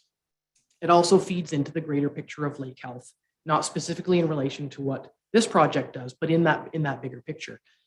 I don't see how we can like the idea and just based on today's enthusiasm, just hand over money. There would need to be a contract. There would need to be an agreement. There need to be parameters. There needs to be reporting. This is really important stuff. If there's an intent or a possibility that the county might be the body that owns this in the future, then the county needs to set the table for that, for those possibilities. So I don't want to say, I probably would say no today, but not forever. I think we need to have that conversation to say, what does this look like? What happens if county council today, because it is an exciting project and there's a ton of work that's gone into it, says, yes, this is what we need because it is what we need. And then next week, CHA comes and says, well, we're going in a slightly different direction. What about us? And then Jim Miners comes from the Dragon Spruce Group and says, but we're doing good things too. And what about us? We can't just start handing out checks to people because they're doing good work. We need to have a conversation wherein it needs some sort of discussion and planning. And it's a bit of a tired example, but in the old war movies, when the generals stood around the map with their little hook and they moved the ships around, that's our job, is to make sure that we're making the right decisions, setting the table for the future. And no, we can't bind a future council, but the opportunity it's right here in front of us for the first time in a long time. It encompasses a lot of work we are already doing in this direction. And I think we just need to take some time to talk about the parameters, the reporting, who owns the database, who gets to put information into it, who gets to get information out of it, who should be at the table. Because what happens if again, these gents are experienced, qualified, very intent on doing really good work. But what if they don't follow up with CEWF? And what if they don't follow up with this group or that group? And I think we owe it to taxpayers to just have a little bit more conversation about what this might look like. We cannot right now create a watershed council. It's too big a bite. But I think we can talk about setting the table and what that might look like. I don't want to not fund this, but I don't want to fund it today and then have other people who have equally good ideas that are already on the ground say, what about us? So I just think we need to just push pause for even one meeting just to find out, think it through a little bit, to just look at the bigger picture for the future. Councillor DeVolen, then Councillor Rael, and Councillor Roberts. I understand Councillor Moffat's intent. I think we need to get this started. Do I think this buys 2 years? I'm going to mention a word that historically around here, including myself, hasn't resonated very well, whether it's a watershed council or a conservation authority. That the elements of this, with certainly the way the conservation authorities were set up was flawed. There's been some changes provincially to the legislation of that, and certainly those municipalities that have conservation authorities reporting to them have had some changes. And I think the 2 years that this lives will give the next council, which isn't very far away, the dialogue and the authority to figure out where all this is going to live and to build on it. So for me, the sake of a meeting doesn't change my approach. I think obviously councils have to have the next conversation. There's 2 years to do it. There's at least a couple of scenarios, like I say, Watershed Council or a conservation authority, and they've got 2 years to figure out what would be the best vehicle or some other mechanism that we don't see currently in front of us. Councillor Rao. Yeah, I don't disagree with what Councillor DeVolen has just said. I just have a tendency to be more in line with what Councillor Moffat has said. This is not a light project. It's not something, gosh, wouldn't it be nice to do, and then away we go. It's going to be something that is going to be part of us. It's going to grow as an important value. There needs to be a strategy developed on how we're going to go about handling this, because it's going to be more and more important as time passes, as the climate changes, which it is not going to go in the right direction. We know that. We're going to have to adapt and deal with it. We're going to be looking at being asked by multiple people, all having good causes, all having solid opportunities to provide us with good information, but with a limited pocket that we have to pay it from. And so at the end of the day, I think it's extremely important that we make this decision based on not only what's good for today, because it is good for today, and thank you very much for your presentation, but also what are we setting for tomorrow and the year after and the year after that? Because if we do what we used to call, hip jerk type decisions, we're not going to put the importance of this issue in the right place. And we're certainly not going to be serving the constituents that we represent properly either. So I'm again caught with the decision of what to do. I understand we should do this right away. I think the information is going to be great, but is it setting a precedent?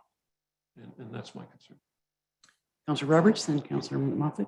Okay, so we did go around the table, and there seemed to be majority of support to do this, but there was also some sort of little red flags, questions, concerns.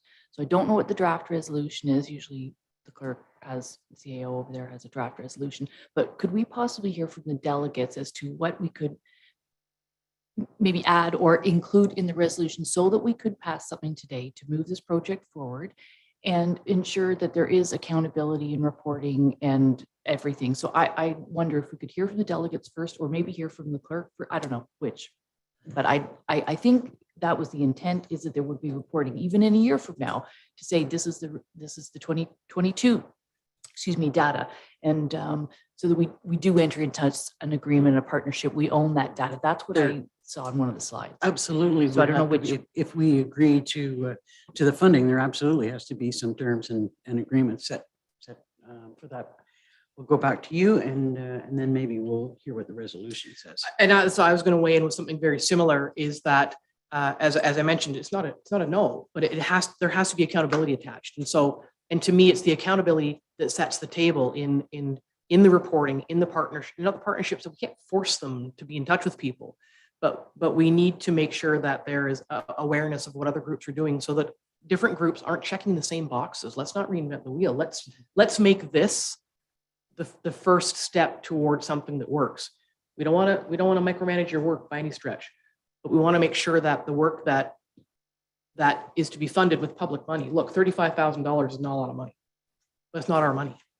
And so let's make sure that we just have that accountability built in, and that is that's not impugning your integrity by any stretch. It's just our responsibility to make sure we're going in the right direction. And if we can do that, and even just bring that back to review that language, that works for me. But I am absolutely not prepared, in spite of the importance of the project, to just say, here's some money, have fun storming the castle. Like we need to build better forward in terms of relationships and accountability. And I think we can easily do that. Can we hear what you have for a resolution, Mr. Wright? I have it all verbatim. So So I guess, sorry, I thought it stayed on. So there have been a few things mentioned. So we could do something like, be it resolved that Haliburton County Council receives for information the presentation from Andrew Gordon and Jim Prince on behalf of ULinks on preserving water quality in Haliburton County looking beyond 2022, and that Haliburton County Council approve a $35,000 contribution to the ULinks pilot water quality testing and monitoring program, subject to negotiation of a fee-for-service agreement acceptable to Haliburton County Council. Or we could also put words in around a subsequent staff report identifying options for sources of funding, if that's something council would like. Councillor Roberts is quite right. There is sufficient budget in the shoreline preservation bylaw. There are reserves. There are other ways we could do that, but we could bring back a report outlining those options. Or we could approve it and then ask for a staff report on where the money would come from. And finally, that staff be directed to negotiate a fee for service agreement with ULinks for council's consideration. So we can approve it, ask for a subsequent staff report saying where the money's coming from, and then direct staff to negotiate a fee for service agreement, or you can approve it conditional upon the negotiation of an acceptable fee for service agreement, which would include those accountability, where does the data live, who owns it, all of those types of things. I think the negotiated fee for service discussion would satisfy what you're looking for and any concerns that have been raised. Councillor Shell? And I think by putting something like that in the resolution too, it might eliminate other groups that I don't want to say come up willy-nilly ideas that we're, expecting money for, but it by having it as a fee for service with clear explanation of what it is, we're not just going to get random people coming saying, well, you gave $35,000 to this, why aren't you giving it to us? Well, provide us with that same, provide us with that information with the same. Yeah, you understand what I'm trying to say. I do, and hopefully that will help. I don't think that it will stop other groups. Oh, of course because not, of course not. But I mean, I think it'll stop just, somebody saying, well, you gave it for that, how come I can't get it for this? If, even if they have good intentions, but I mean, this is pretty scientific. Councillor Kennedy. Yeah, I like the fee for service, and we'll have a look at that. The way I'm trying to rationalize this for myself is that we're dipping our toes in the water finally. Everything we've been doing so far, the shoreline protection stops at the high water mark, septic inspection program stop, basically they're all land-based. To me, this is the moving this whole project, the bigger picture forward. This is the first step that we're taking, and it's a project based with clear direction, clear timelines. And I like to ask the delegation, who's the proponent for the ULinks project? Is it Canisius Lake Cottage Association, or is it a bigger group? Or how did ULinks get the project? Oh, because usually it's somebody wants something done, and then they go to ULinks and make the pitch to see if there's enough support for it. So should have asked that question I'll just say, earlier. so I mentioned the Benthic biomonitoring program that came out of a single student project on Cushog Lake, and it was highly successful for the student. And we had at that time an employee with ULinks who has now moved on, Brendan Martin, who had training in Benthic biomonitoring. And so he just took it the next logical step. And so the next year, students from Fleming and Trent, he said to them, instead of this lake, why don't we do this lake and this lake? So we built this program up since 2019. And I've only been director since last August, and I was 1 day a week for the first 3 months. Now I'm 3 days a week. So it's taken me a little bit of time to come up to speed on this. So that Benthic biomonitoring program was the first time ULinks had actually committed itself to doing something other than just single student projects on a year-to-year basis. That's our bread and butter. That's what we do. So the Benthic stuff was us really stepping out of line and committing to a long-term monitoring program. And we know we can do that because we have access to the students at Trent and Fleming on an ongoing basis. And we have agreements with those two institutions. So that we think that because we like healthy humans and healthy lakes and healthy forests in Hellbert County, the water quality pilot testing program is the next logical step for us from the benthic, the biological end of things, to the chemical and the physical parameter end of things. But we also recognize that we just don't have the resources to do it. But being an altruistic organization, we think that it's really important to do this and to get the ball rolling, and for somebody else to take it along. And Councillor Moffatt, just to your question or your comment about not knowing how to get this going, we know there's lots of silos out there. We speak to as many as we can on a friendly basis, despite what they might think of us. And that's in the public record now. But we are very interested in working with all of those. But one way to bring those organizations together would be something coming from the county. Could you come to a half-day meeting and let's talk about water quality in the county from your organization's perspective, and put it out to the CHA, the CEW, whatever it is. Yeah, right. To you links, and you might even want to invite a representative from the Muskoka Watershed Council who's already done it, and they can tell the story that they did today. And from that meeting, you may actually be presented with some ways in which you can go forward. From my own personal point of view, knowing what I do know about conservation authorities, I don't think you want to go down that route. They are not sitting politically very well right now. A watershed council made up of a certain number of volunteer members would be an excellent idea, and would be a good way to bring all of these individual groups together, including big ones like the CHA and small ones like the Spruce and Drag project. My in-laws live on Spruce, right next to Jim Miner, so I know all about what that organization is going through. So maybe to Councillor Kennedy, you asked who are the proponents. So the way that ULinks operates, the environmental projects have been moved over to Woodlands and Waterways EcoWatch, and there is a steering committee. I happen to chair that steering committee. But on the steering committee, it's 50% populated by Lake Association lake stewards. And about a year ago, we brainstormed and we said, how's the Benthic program going? How's the terrestrial program going? Are we missing anything? And the Lake Association folks just said, water quality, water quality, water quality. That's where it came from. And that's why it started as 3 to 4. And the word got out from those lake stewards. They called their other lake steward friends, and immediately we had 10 on board. So that's really where it came from. I believe Councillor Moffatt had her hand up first, and then Councillor Roberts, and then we're going to come to a vote. Yeah, well, yeah, I mean, anyway. Yeah, the Kushag project for the Benthics is really pretty outstanding, and they sort of were the first ones at the table. You mentioned forests and what, the big long list. We didn't mention the calcium project. So in Muskoka, Dr. Norman Yan, they've done that calcium project, and that's really important as well.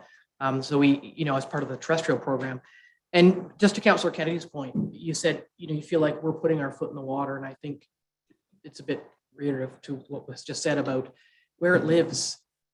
It is great that we are putting our foot in, but it's the county, and the county has been an observer of many projects instead of taking a strong lead and saying we're going to get in there. And again, the ultimate goal, personally, I almost feel like this is so exciting I could run again, but I'm not saying that. But I'm not. This is really, really important, and I think if we have a contract, a fee for service, and exactly have that meeting to setting the table to say, look, folks, this is where the county wants to go, and will you be at the table, and broker that conversation. And that is something that I would personally volunteer to be involved in, because I think it's vital for the future of the community. I think it might be a perfect next step for you. Councillor Roberts. Oh, that's funny. This has been an excellent conversation, the excellent presentation, but the continued conversation around this table is bang on. Who would write to Mr. Rutter? I would support a resolution that isn't contingent on the agreement. I think it's just a matter of putting those words on paper for confirmation. I wouldn't support a resolution that says conditional upon the agreement personally. I would rather say the resolution that you read that said, and that an agreement would be brought back. Who would write that? And would that come to the July meeting? I think we would rely on our staff to look after that, and I would want it to be conditional on us approving the funding. Just saying. I just think that that's a key requirement to because we are stepping outside of our policy box. And for that reason alone, I think that we need to have a document in place that just kind of sets out the terms and agreements. And I think that ULINX and our CAO are more than capable of doing that and bringing it back to us to look at. Councillor DeVolen, and then we're going to. I'll be quick. I'll be very brief. Certainly, Woodlands and Waterways, the fact, holistic approach, they're all tied together, is like thumbs up. Councillor Kennedy has beaten this drum from 10 different angles while I've sat beside him. The other part of it is the analogous situation of community safety, well-being, the authority and necessity of municipal governments playing a larger role with more authority, like it is in community safety and well-being, is absolutely necessary in this realm for environmental and water quality and all that, for it to be successful for the future. Thank you. I'm glad you said that, because all the time we've been having this discussion, the community safety and well-being has been in my mind as a good example of how to approach a big picture issue. Okay, so I'd look for a mover and a seconder to put the motion on the floor. Councillors DeVolen and Moffat. Moved by Councillor. So I have included the subject to, as opposed to, so don't throw anything, Councillor Roberts. Moved by Councillor DeVolen, seconded by Councillor Moffat. Be it resolved that Hellbert County Council receives for information the presentation from Andrew Gordon and Jim Prince on behalf of ULINX on preserving water quality in Hellbert County looking beyond 2022, and that Hellbert County Council approve a $35,000 contribution to the ULINX pilot water quality testing and monitoring program, subject to negotiation of an acceptable fee-for-service agreement. You add a 2-year program in there just so that it's clear that although we're allocating the money now, that it is to be used over a 2-year period. Okay, so I've added that. All in favor of that resolution? That's carried. Well, that was a hard fought argument, gentlemen, but thank you so much for your presentation and again for all the work that you do. And thank you very much. Thank you very much. If I may, I have a couple of comments on the previous presentation. One to Warden Danielson and Councillor Moffat. You talked about regenerative versus natural. I was in the boat on almost all the Kinesis Lake, Love Your Lake assessments. We have planted 1,000 trees and shrubs on Kinesis Lake. The regenerative portion is real. It's obvious. It's fantastic. So it is a conversation people are having. But the fact that if people have gone in the cottage timing, so in the 70s and 80s, and rethought their lawns and regenerated with plants, it's a huge contribution to the natural shoreline piece. I've seen it, we've documented it, so that's good. And to Councillor Roberts, right now on Kinesis Lake, we're doing 11 shoreline renaturalizations. We've done 3 under the Natural Edge program. So if you want to get in touch, we can talk about those. They were grants from, they were actually a 50-50 sharing of Kinesis Lake Cottage Association and Watersheds Canada. And so we did those a few years ago. Those are our exemplars. In fact, the folks that are doing the restorations now, we got an HCDC grant and we're building the capability at Abbey Gardens to deliver that service.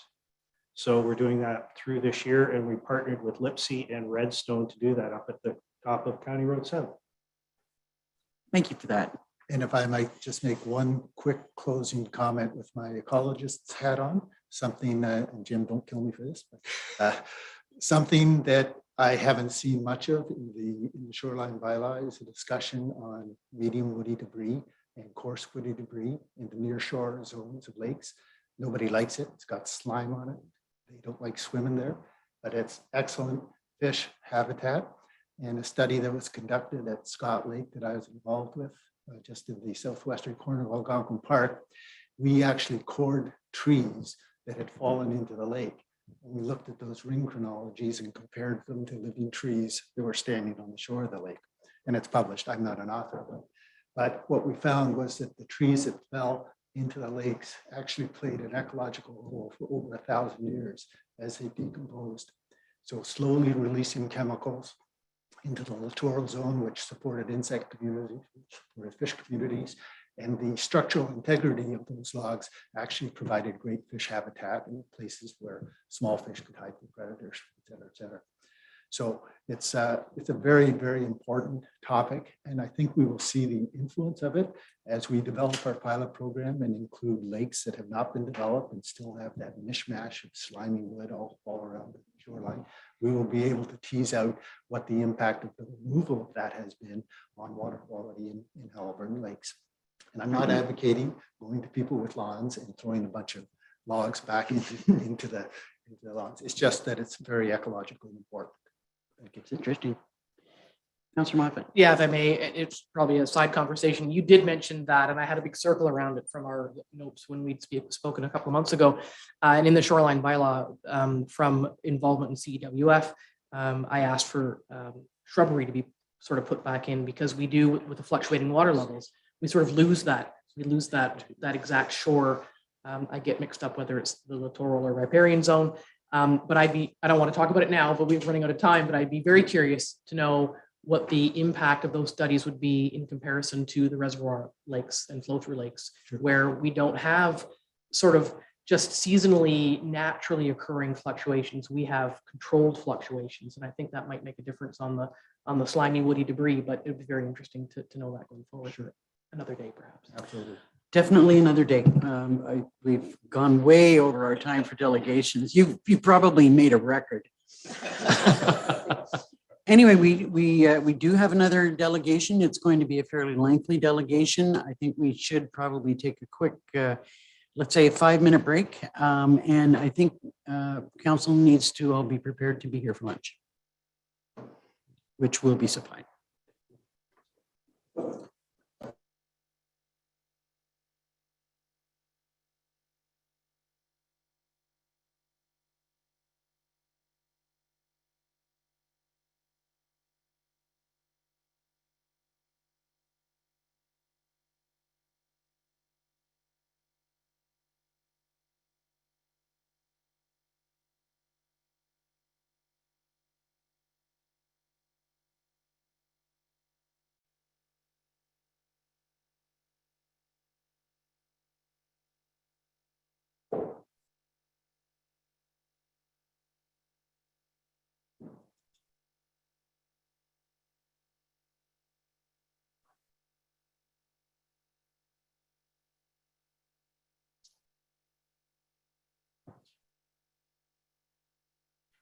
We'll call the meeting back to order and welcome our next delegation. We have the Eastern Ontario Regional Network here today to give us an update. And with us is Jim Coyne and Heather Wrightley. Welcome. Thank you very much, Your Worship. It's great to be back in person. It's been too long, but we're really, Heather and I are thrilled to be here. Heather is the Communications and Stakeholder Relations Officer for the Eastern Ontario Regional Network, and we're going to share the duties today. I am leading some of the Indigenous relations efforts that we're doing as part of the CEL project. And so we're here to give you an update on the project and try and answer any questions that you may have. There should be a slide deck, I hope, that can go up.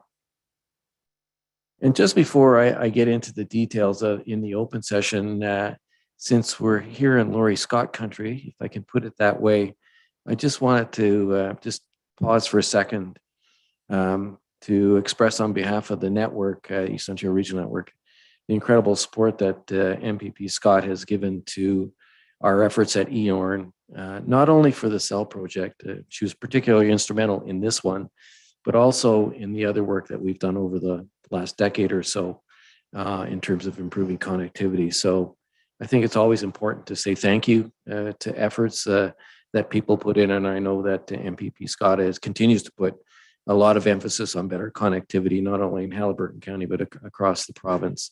So just a moment, if I could, to say thank you publicly for her support. It's important. And so I will take you through a quick overview of where we're at with the cell project. And of course, you have a board member sitting on your council who also is more than well versed to provide information. If there's any questions, I can turn it over to Brent. You can answer them, Brent. Is that okay? Yeah. Okay. Anyway, so maybe we can go to the first slide, to the next slide, please. So it's a big effort. The cell project itself, as you know, is about improving cellular or mobile connectivity across Eastern Ontario, including here in the county. We've partnered with Rogers Communications to be our technology partner for the project, and it's going to result in some 300 existing Rogers tower sites being upgraded to 5G capable equipment. So for better service and better speeds and better capacities. So that existing footprint is in the process of being upgraded right now. We need to build just around 265 or so new tower sites across Eastern Ontario, and certainly some here in Haliburton County, to close the gaps where we have coverage problems, because we do have significant coverage problems across the region. And that's really the purpose of the project, is to make sure that there's the ability to make that ubiquitous 911 call if you need to, no matter where you are in the region, wherever you travel on major roads or other roads, and also to improve the capacity in the systems so that we can do more than just make a phone call. So it's about fixing, upgrading existing sites and building new sites is really the guts of it. In order to reduce the number of sites that we have to build, Rogers is going to be partnering with other companies like a Bell or some other third-party company to put their gear on existing towers, these third-party towers.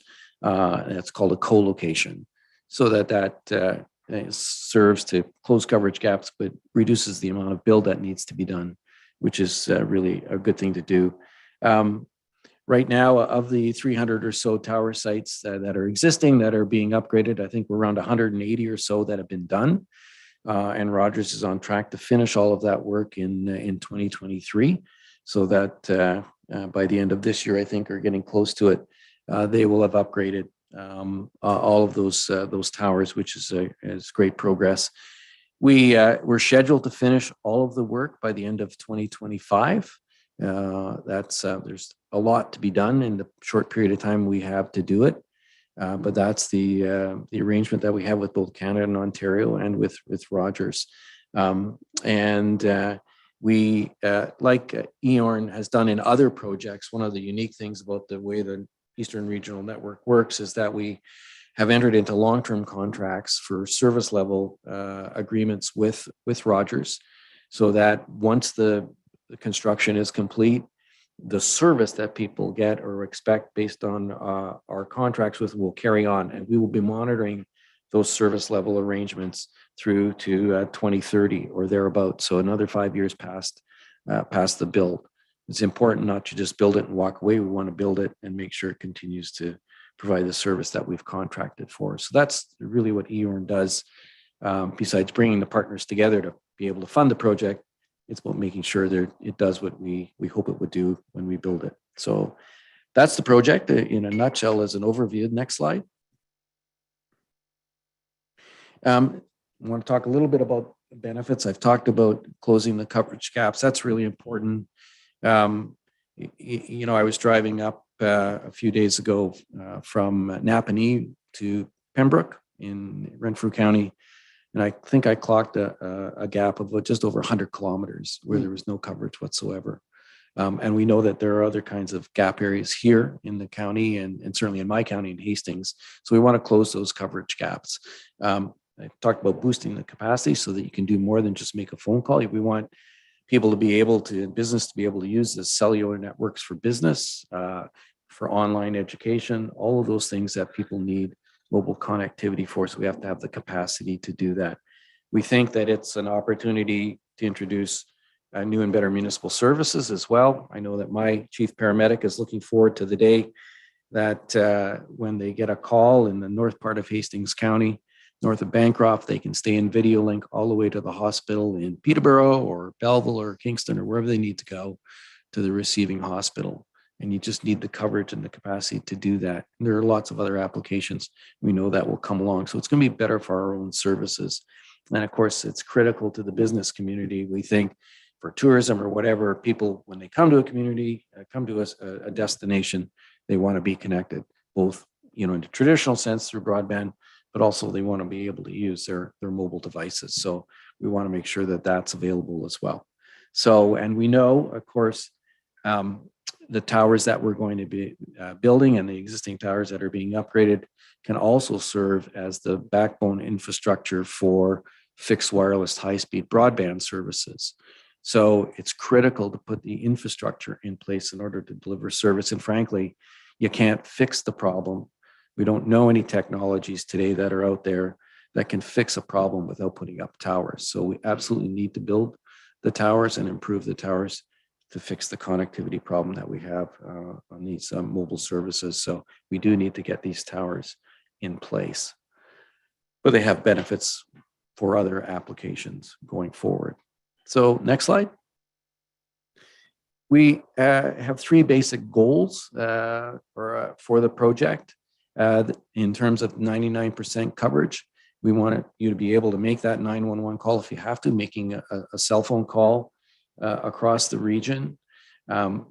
We want to boost the capacity, and we have two levels of capacity, well, three counting the regular phone call. The 95% coverage for what we call standard service, typical using web browsing, email services, those sorts of things across 95% of the region. And the larger capacity, or the 85% number, is that higher level of capacity, that video link style application that we could use. So we've committed to at least 85% of the area where people travel, live, and have cottages, those sorts of things, can get that kind of extra capacity. Those are the goals that we've embedded in the contract with Rogers, and it's embedded in our contract with Ontario and Canada. So in a nutshell, it's those three basic things that we're trying to achieve with the project, and we're confident we will do that.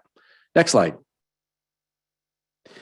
This is a Rogers slide that we use in presentations, just to give you an idea what we expect the coverage will look like by the end of the project. That's at 99% ubiquitous coverage.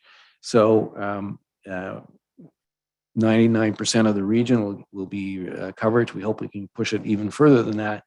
But generally speaking, where there's white areas, there are no roads, there's no people, and so there's no demand, if I can put it that way. So we've modeled that in, but largely speaking, we're looking at ubiquitous coverage across the whole region. That's our plan, to be as covered and connected as we can be. Next slide. We've been at this for a while. As you know, we actually started, if you can believe it, back in 2014, when the Warden's Caucus said, okay, you've done your first project, Eorn. Now we need you to tackle that other piece of connectivity, which is the mobile side or the cellular side, to fix the problems that we knew were out there. So we've been working for a long time to get the business plan in place, to get governments at other levels to commit to it, to go out and find a technology partner through an RFP process, which we've done. But there are other things that we've been doing as well. We've started our formal duty to consult process with First Nations communities and organizations across the region. There are 18 that we are working with on a daily basis almost, and so that the Indigenous communities can understand the project. And one of the things that the Warden's Caucus said at the very start, and they said it with the first project too, is that all communities in Eastern Ontario should get a benefit of a project that improves connectivity, whether it's broadband or cellular. That includes our Indigenous neighbors as well. Those communities should get the same kind of benefit as someone in Minden or someone in Madoc should get. So we've taken that on as our goal, and we're working with the communities literally as we speak. We were doing some work before we walked in this room, actually. We selected Rogers and announced that back in March of 2021. Rogers has been busy, as I've said before, upgrading. This is an old slide. We're past the 140 now. We're at 180. Really, every time we come to do a presentation, the numbers change because Rogers is very active on the upgrading side of the project. And we've started some construction on new sites. And we get to construction when we've worked through our duty to consult process with our Indigenous neighbors, and they're comfortable. And then we can move on to construction. And so we've got a whole process that's involved in getting through that effort, and including doing archaeological assessments on all of the proposed new tower sites, which is a tremendous piece of work. Next slide. I think I've mentioned enough about the First Nations consultations, except to say that it's really important for us to do this right, to take the time that's necessary to work with the communities, and so that we have their comfort in this. And it's going to continue throughout the whole project. It's not a one and done effort. We have to work with the communities right through to the end of the project, and we're certainly committed to doing that. Next slide. This is a graphic that we think it's important to just to walk through quickly.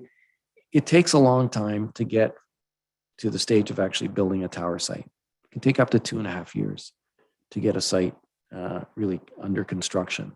And this graphic just tries to explain that, from Rogers going out initially trying to find the properties that work to cover those gaps, to working with the private landowner. All of these tower sites are on private lands or on municipal lands if a municipality is making them available, but it's none are on Crown land. It's all on private or municipal lands. So the leases have to be negotiated. Then we've got the step of going through, as I just mentioned a minute ago, the archaeological assessment. We have a whole roster of archaeological firms that are working throughout the region right now on all the proposed new tower sites to do the stage 1 and stage 2, which is literally going out onto the site and doing their the work that they do to look at the site and see if there are any findings on that. And that takes some time, but we've got to get through the archaeological assessment process. And then you become involved at the local community level in a very big way through the land use authority process. So Rogers will come, or their representatives will come to your local communities if there's tower sites in your communities to ask for your support to build those sites. And you may have questions, you may have suggestions, all of that's part of the process.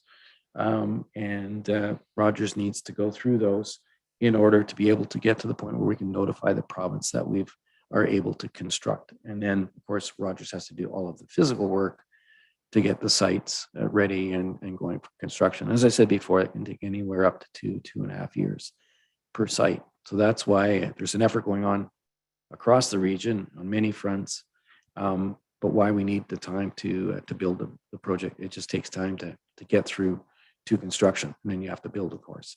And there's only a period of time during the year when you can do that. It's tough to do it in the winter, so you're looking at other seasons. So this graphic really explains, I think, the process from start to finish in terms of construction of the tower. Next slide. Quick slide on how we're paying for this. As you know, the EOWC and EORN put a proposal together. We went to Canada and Ontario, and both provincial and the federal governments are paying or contributing $71 million or thereabouts each towards the cost of the project. And then we went out for a competitive request for proposal process to find our partner. Rogers came in with the very best proposal. They are contributing at least as a minimum $150 million of their own funds to complete the project. And of course, the EOWC, through its commitment from its members, including, of course, this county, and your contribution is $441,000 towards the EOWC share. We'll be back later on when the project is getting closer to conclusion to go through what we would call a return on investment presentation. So for the funds that you've committed as the county towards the whole project, we'll come back and tell you what you got for your money. And I think just knowing what I know, it's going to be a substantial ROI. So, but we'll be back to answer those questions about how did we do financially. But this is how we're funding the project and going forward. We're well into that. And I think that might be the last slide. Could be one more. Yeah, next steps. We estimate at least 20 tower sites to be built this year. We hope we'll go past that. The co-locations are going quickly as well. We'll probably go by more than 20 as well. We've got to get all of the uplifts done. And we hope to get that done by the very start of 2023, end of this year. Rogers is well on track for that. And as I said, the work continues throughout in terms of site acquisitions as we're going forward, going through the LUA process, our consultations with First Nations. And then once we get going in terms of construction, there'll be lots of opportunities to publicly announce where we're building or showing a tower being built. People do want to see, I think, the physical manifestation of the project at some point. So lots going on in 2022. It's a busy year. And we really appreciate the opportunity to come. And when we go in camera, we'll be able to show you more specifically where the proposed tower sites are in Hellbert. And of course, the reason we have to go in camera is it's pretty commercially sensitive in terms of those site locations. And in some cases, Rogers is still trying to acquire the sites and get the leases in place. So we can't release the data before that work is done. When it gets to the land use authority process, of course, it's very public. But for now, we can go in and show you what Rogers needs to do for you in camera. Well, thank you for that. Are there any questions of these two fine folks before we go into close? Councillor Roberts. If I could, because this is a site that is public. There was a public meeting for a site on Glenmorgan Road last week. There is still, on the one hand, people want to not just want to make a phone call. We know that. But there is a lot of controversy over 5G, over cell towers. There are signs posted on that road. They don't want them. It's on our Dysart agenda next Tuesday. How do we, as councillors, how did we dissuade or address some of those concerns? We're not Health Canada. I don't know any information about safety. So yeah, how do we deal with that? We can get you some information on 5G or materials that Rogers use, that we use, that Health Canada uses, that the Canadian Wireless Telecommunications Association use. I'm not a scientist either, and nor a physician, but I do know that Health Canada, who's got responsibility for it, tells us that 5G conforms to Safety Code 6, which is their requirements for ensuring the health of the public around telecommunications matters. So 5G has been tested and meets all of the criteria set out by the government for that. So yeah, there's lots of controversy, but I think the science side of it, from what I understand, is pretty clear that it's safe and to use and to deploy. But we can get you the information that we have. That's really happy to do that. Councillor Kennedy. Yeah, just to follow up on Councillor Roberts, I sat in on that public meeting last week on the Minnecock Lake site, and it was 1 hour in length, and I was at the end a little bit dismayed about how it was dealt with. The introduction was 35 minutes long. The background from Rogers. So I had a couple of points I'd like to make. I'm glad Heather's here. The notification process and the boundaries. I understand the minimum is 3 times the tower height, which is in this case would be a 90-meter tower, 270 meters. Dysart's cell tower policy actually is bigger than that. It's 500 meters.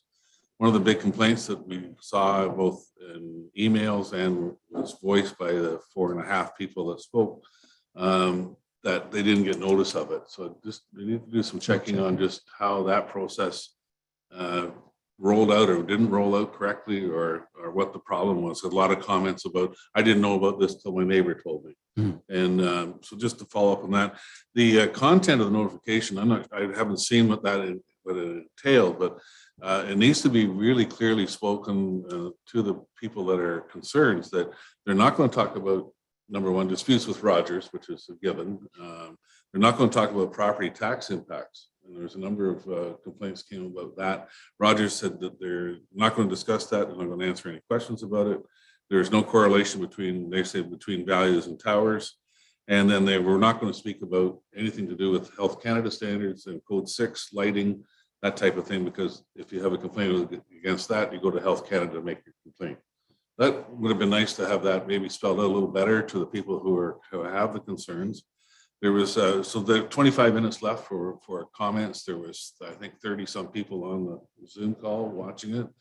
We got through 4 questions, or 4 people who had a number of questions, and maybe the moderator could have cut some of those off, but the one that upset me the most was the 4th or the 5th person was cut off in mid-sentence, right at exactly 4 o'clock, mid-sentence of describing what his concerns were. And the questions that he had was cut off and just said, thank you very much, the public meeting is over. And that was the end of it. I guess it's one way to run one, they run lots of them, but it just seemed a little bit, and that just, of course, fostered even more. I mean, people were simmering, and after that, they were boiling. And I think Councillor Roberts has received a number of emails, and myself as well. So we'll speak to that next week, but just some comments about how actually having sat on as an observer, I didn't get the notices, I didn't get any of that kind of stuff, but it was just a little bit, I think Sure. we could have done a better job.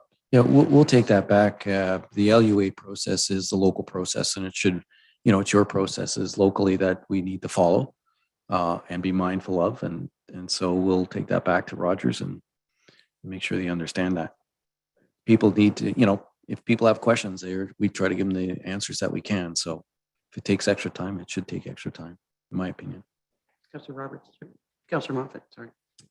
Thank you. I do have a question, but just weigh in on that too. It's sometimes difficult for the public to realize that municipalities are not the judges of locations. Our role in towers is simply to approve, to say yes or no that they followed the process.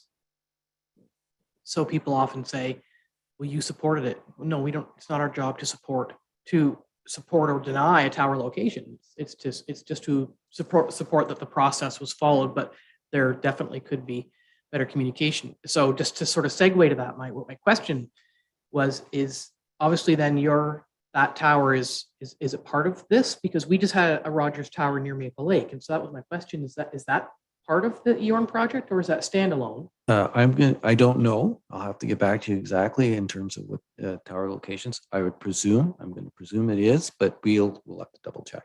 Okay, and then if I can follow-up question, then there's such a huge investment by Rogers in this project.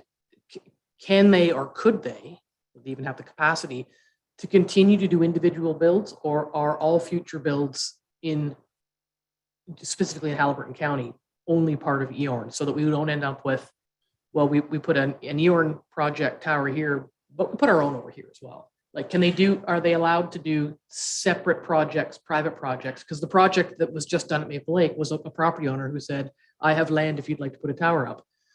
And I'm not sure of the details of that, but I wasn't sure if it was an EORN project and if those things could happen at the same time. Well, knowing what I know of Rogers, I think they would be looking at whether it makes sense for them to build extra towers or not. Part of what they're building for us is to provide that map that you see that I showed you before, provide Rogers the ubiquitous coverage, through their network. So putting up extra towers, I think the engineers would look at it and say, well, is that really necessary? So I don't know whether they are. They're certainly outside of our project. They can do other work, of course, and they're doing all sorts of things around high speed broadband services and those sorts of things, and perhaps bidding on projects that the province has going through its program and the federal programs. We're only funding those towers that are part of our project. So I think it's kind of an engineering question too. Do they really need it? Because I think if they really need it to reach our goals, they would be including it in the project. That's just my guess.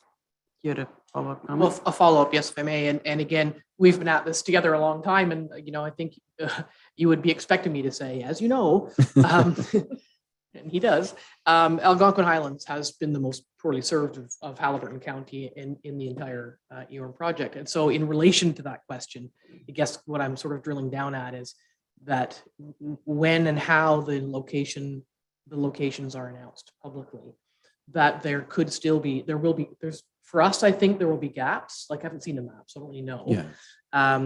But that if we are asked, not unlike the private arrangement near Maple Lake, that a person could approach Rogers and say, I have land. So that's where I'm kind of going with those two things, because there are going to be gaps, Sure. I think, in Algonquin. And private property owners are doing that. They are saying, I've gotten a number of calls myself from folks in Hastings County saying, I saw that this project is going forward. I've got land I'd like to offer to Rogers, which we pass on to Rogers. But they've got to look at it from an engineering point of view and see whether, it fits and whether they need that particular piece. So yeah, it happens where the private owners are putting their hands up and saying, you could come here, but it's got to fit the project. And that's a decision Rogers needs to make. Councillor DeVolen, then Councillor Rowell, then Councillor Roberts, and then we need to go into closed. Okay, and just to comment, in terms of what Rogers does, and I'll refer to previous EORM projects, obviously they have a contract to deliver the things that we have asked them for in Eastern Ontario, but sometimes there's some logical components that are building on other private projects that they may have, or technology that's coming that they will use at that time to add more elements than what our strict criteria is. It obviously, I think the ROI, and I'm just going on my memory here, I think was in excess of 20-1, which was in previous projects. And do I think similarly or higher it will be on this? And there's elements that will accrue because this has been the instigator in doing those things. And certainly as you rightly said, that when we do the post, that the ROI comes back to this chamber is not, these projects do a lot more than just strictly the letter of what they are. And at that time can show all of those other elements, point to point, and other new technologies that are emerging that weren't when this was originally envisioned and engineered, that will come, and look forward to that will all be in the public domain at that time to see that less than $500,000 from Haliburton County, what it leveraged for us in our community on a go forward basis. So look forward to that. Councillor Rowell. Yeah, I just want to echo or add on to what Councillor Kennedy and Councillor Roberts said, specifically more so what Councillor Kennedy said. Minnetonka is a boundary road, as you know, and I'm in Highlands East, and my adjacent people are on the other side. When I spoke to 2 or 3 of the people who attended it from Highlands East, the general information I got back was it was predominantly lip service. That information was being generated in one direction with no feedback going in the other direction. And that for all intents and purposes, it was more presented as matter of fact than any real consultation. So just adding to what Councillor Kennedy was saying, and this is from a different municipality, but with the same area generally. So if there's any way you can advise people to be a little bit more understanding of what the people are asking for at a public meeting, it certainly would be appreciated. No, absolutely. These are fair comments, and it is a consultation. So we will take that message back. It would be nice if they would actually consult. Yes. Councillor Roberts. Thank you. There's several private landowners in the Haliburton Lake and Percy Lake area that have approached Rogers, and now they are in the technical stage to see if those sites are suitable before they go public and that. So, which is great, because the whole west side of Haliburton Lake has 0 cell service. And also just to what local municipalities' responsibility is, and why it's on our agenda next week, is about zoning. So we look at land use, not at Health Canada, but we have to try to, get ahead of that and address that. Yes. So, is it on an EP zone? Is it this? Is it that? What's the road entry? All of the stuff that you look at zoning. So that's it. Hopefully on Tuesday, it's the final stage of that process. But I still find people, they want it and they're reluctant to have it in their backyard. Thank you. Could I have a mover and a seconder to receive this open portion of the presentation? Councilors Roberts and Kennedy. Before I read the resolution, could I just say that if anyone is watching and is interested in having a tower on their property or hosting a tower on their property, if they go to the EORN website, there is a form they can fill in there. And we are still looking for, or Rogers is still looking for locations in Hellbert County. So if anyone's interested, that's a way they can express that interest. Moved by Councillor Roberts, seconded by Councillor Kennedy. Be it resolved that Haliburton County Council receives for information the June 22nd, 2022 presentation on the EORN Cell Gap project. All in favor? That's carried. And could I have a mover and a seconder to move into closed session? Councillors Moffat and Ryle. Moved by Councillor Moffat, seconded by Councillor Ryle. Be it resolved that Haliburton County Council enter into closed session for the following reason: a trade secret or scientific, technical, commercial, financial, or labor relations information supplied in confidence to the municipality or local board, which, if disclosed, could reasonably be expected to prejudice significantly the competitive position or interfere significantly with the contractual or other negotiations of a person, group of persons, or organization. All in favor? That's carried.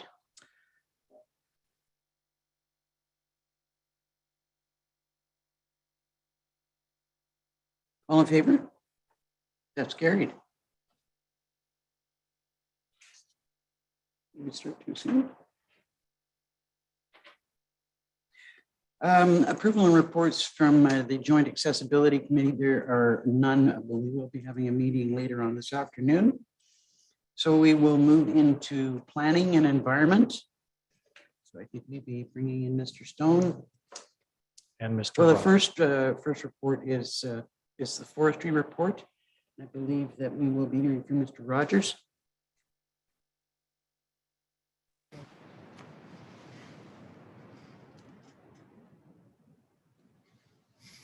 Afternoon, Mr. Stone. Afternoon. Mr. Rogers will be joining you. I think he's trying to, there he is. Yep. There he is. Okay, go ahead with your report.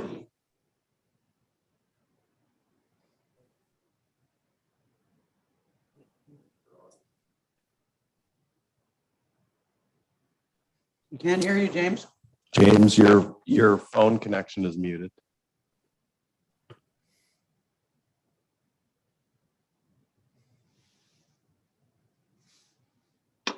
There we go. Is that working? Yep. Go ahead.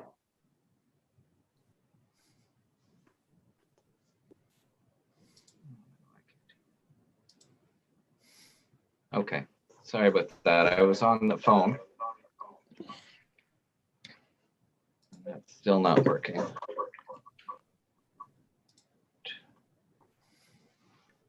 My apologies. Are we there now? We can hear you. Okay. So yes, I'd like to report for the Forest Conservation Bylaw for the period of March to March over the past year, 2021 to 2022. We had 18 permits for harvesting under the Forest Conservation Bylaw. 12 with good forestry practices, 6 with the diameter limit system, 5,164 acres harvested, no relief permits during that period, so no applications for clearing land. And yeah, fortunately, this is fairly consistent with previous years, so no significant increase in activity. I say fortunately because not the case with the shoreline bylaw.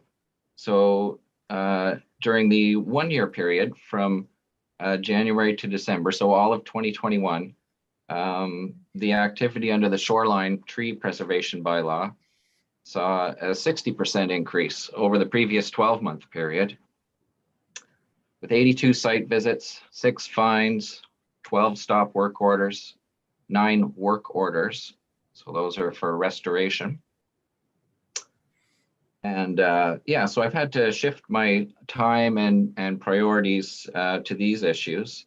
And it gives me a bit less time for the forestry matters as this trend continues. But the majority of those 82 site visits are consultation, education, warnings, follow-ups from previous issues, and in many cases, just a simple finding of compliance with the bylaw, despite the complaint or the issue that was raised.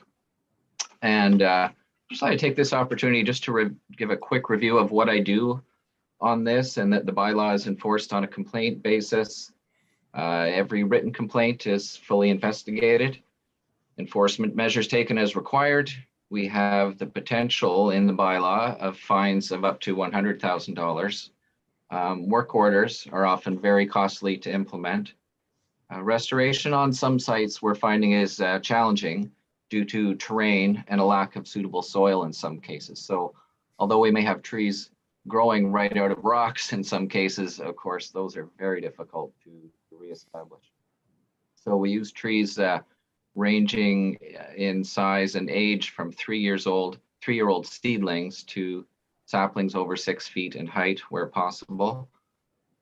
And that's at the cost, of course, to the landowner or the person responsible for the tree removal.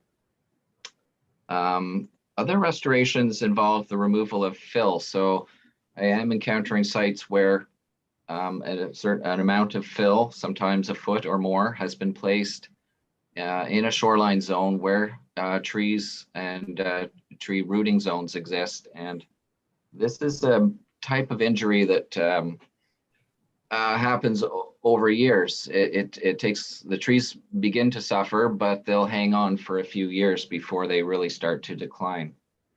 And so I've been successful in getting some restoration orders in those areas to remove the fill back. Of course, it's less than ideal when you've got root compaction with machines traveling over rooting zones, and especially for hemlock trees, which I guess will come up a bit later in this report. Trees are very sensitive to that activity, so it's a difficult one to deal with because the trees remain standing. They look okay, but they have suffered damage. So trees planted through restoration orders. Oh yeah, okay, sorry, I'm just finding my place here. Although people notice clear cutting on the shorelines quite often, and that gets reported to me, people may not notice the restoration efforts going on the shorelines. So it takes a year, it may take decades for restored shoreline areas to begin to look as they once did prior to tree removals. I mean, it takes decades to get a young forest, never mind an older forest that may have been removed. So this may leave the perception that our bylaw is not being enforced in some cases, but it will take time. Some of the other unsightly shoreline situations that are not able to be addressed through the bylaw, we got the trees cleared for new buildings, trees cleared in the past that were not reported. Areas of severely diseased trees. We've got certainly beech trees. Many of them have already had to come down, many more to come, and now we're beginning to see the emerald ash borer damage in the county as well. So in other cases, we've got landscaping work that may not involve the removal of trees, but it involves the removal of greenery, shrubs, other vegetation that still may give that visual impact from the lake, and yet it's not really to do with trees. So, and to be clear, I'm not suggesting these issues should or shouldn't be addressed through a bylaw. My point is that people see the results of these activities and may get the impression that the current bylaw is not being enforced. On to weed inspections. So the biggest one that takes some time there is the giant hogweed. And it's a bit of a game of whack-a-mole. You treat them one year and the seed bank is there and they keep coming up. However, on some of the sites that we've been working on for some time, we're getting to the stage of eradication on some sites where possible. The rail trail, I really don't hear much on that front anymore. So it's not something I have spent time on. I don't get the complaints. And the last topic here would be Forest Pass. And I think this is an issue that will become even more important as time goes on here. We're currently watching the rapid decline of the American beech trees, of which there's a significant number in the county. And emerald ash borer, ash is a much smaller component of our forests, so that may not be as shocking here in Hellbert as it is in southern Ontario. And we have some news regarding hemlock. So the hemlock woolly adelgid is now firmly established in southern Ontario. So I think the last time I came to council with this, the Canadian Food Inspection Agency had been able to isolate those areas where they had found the insect, just a handful of areas in southwestern Ontario, and undergo eradication. It's now to a stage on one or more sites that eradication is no longer an option. So I mean, it was going to come anyways, likely even through possibly birds carrying the disease over Lake Ontario or through flyways. But we have it in Ontario now, and it seems inevitable that it will be heading our way. Hopefully it will take decades, but it could be here already. We don't know. And so, yeah, there's some I guess it's nice to anticipate these things and do what we can. So we've got a lot of shorelines with heavy hemlock coverage, especially northern and eastern facing slopes sometimes are dominated by hemlock. And so what can we do? I've mentioned in the report, you know, if you see signs of the hemlock woolly adelgid, to report it through the invading species hotline or the Canadian Food Inspection Agency. And, you know, it's something to start thinking about as far as anticipating the arrival of the insect, whether you see it or not. And it's hard to know when. These are really tough issues to deal with, but early detection is certainly can really mitigate the damage that is done.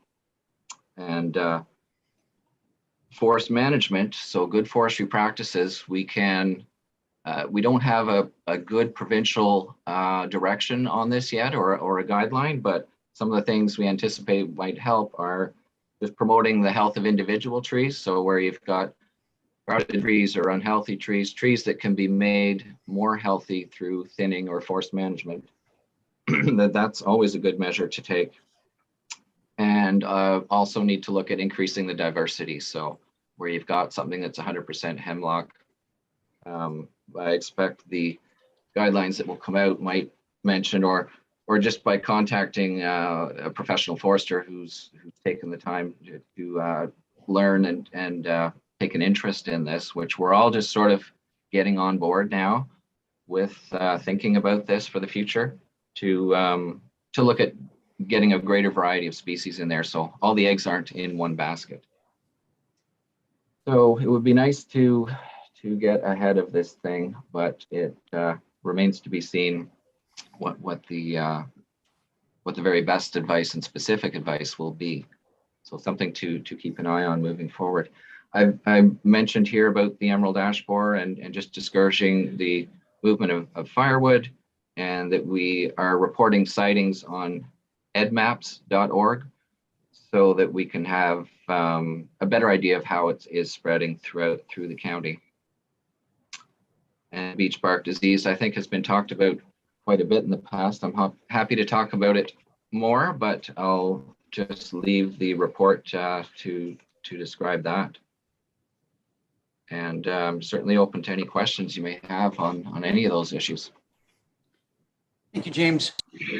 We know that you have a challenging job from time to time, and particularly when it comes to tree preservation and concerns about that. And the work that we've done recently is looking like we're not going to make your job any easier. But anyway, we appreciate your report. Are there any questions for James? Councillor Roberts? Just a quick one. You might not be able to answer this, but in terms of the shoreline tree preservation bylaw and the uptake, which is not the direction that we would want to go, can you determine whether people who are contravening this bylaw are doing it because they didn't know there was a bylaw, or are they doing it with a disregard to our bylaw and saying, so what? I'll just replant trees. This is what I wanted. Well, of course, most of what I hear is that people don't have knowledge of it, and it would be too hard to say in terms of percentages. But I'm sure both cases are true, and I probably shouldn't comment further. Did I see your hand, Councillor Moffat? Thank you. I think I ask this question every time. Can we make an effort to get the information about these critters on through our channels, just to continue to educate people? I just, while we were talking, just typed in sort of Haliburton County Emerald Ash Borer, and instead of going right to the county site and trying to find it, we could just continue to promote photographs of what the stuff looks like so people can take action. We have at one time our property was under a forest management agreement, and I think that's kind of gone by the wayside with the ministry's disintegration. And I think, okay, we have beech trees, but I can look at pictures, but what do I do then? So it's easy for James as a forester to say, well, you would do this or call this guy or look into the thing. The average person, let's try and make the consumption of that information much more easy for the public so they can participate in the process. Yeah, and a picture says 1,000 words. Any other questions for James? I'd just like to say that there's a gap there that Steve and I have been talking about, and we hope to fill that by working on doing some work, at least on the website. Thank you. Any other questions? Could I have a mover and a seconder to receive James's report? Councillors Roberts and Moffat. Thank you. Moved by Councillor Roberts, seconded by Councillor Moffat. Be it resolved that Haliburton County Council received the June 22nd, 2022 staff report entitled Forestry and Bylaw Activity Report for information. All in favor? That's carried. Thanks again, James. Keep up the good work. Next is your planning department update, Mr. Stone. Is there anything that you'd like to highlight? No, it's fairly straightforward. Things are moving along tickety-boo. Lots of pressure on the Land Division Committee with new applications every day. Can't wait. Any questions on the planning department update? Could I have a mover and a seconder to receive that report? Councillors Kennedy and Devolan. Moved by Councillor Kennedy, seconded by Councillor Devolan. Be it resolved that Haliburton County Council received the June 22nd, 2022 staff report entitled Planning Department Update for information. All in favor? That's carried. Okay, next is your development charges study update. Yes, Madam Chair, and to the rest of Council, thank you for the opportunity to present the study update.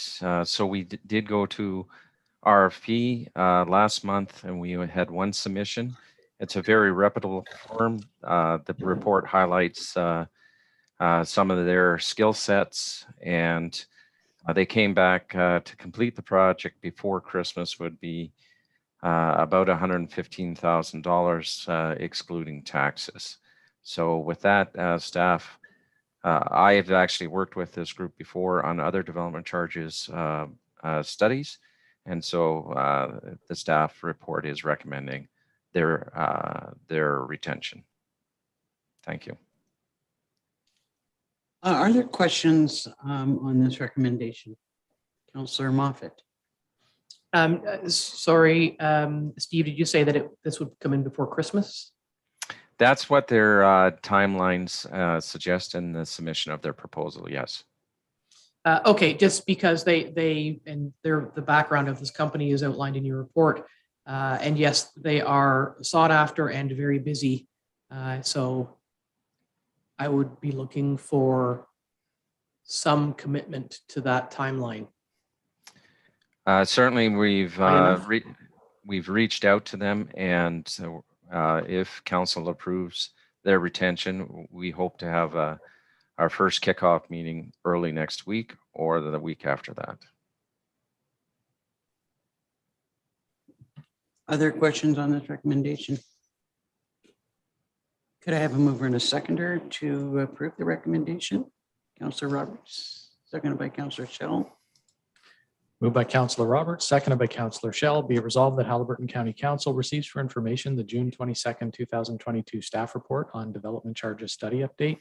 That it be recommended that Haliburton County Council direct staff to award the development charges background request for proposal to Watson and Associates, and further that the fee for the project of $115,610 excluding taxes be funded from reserves.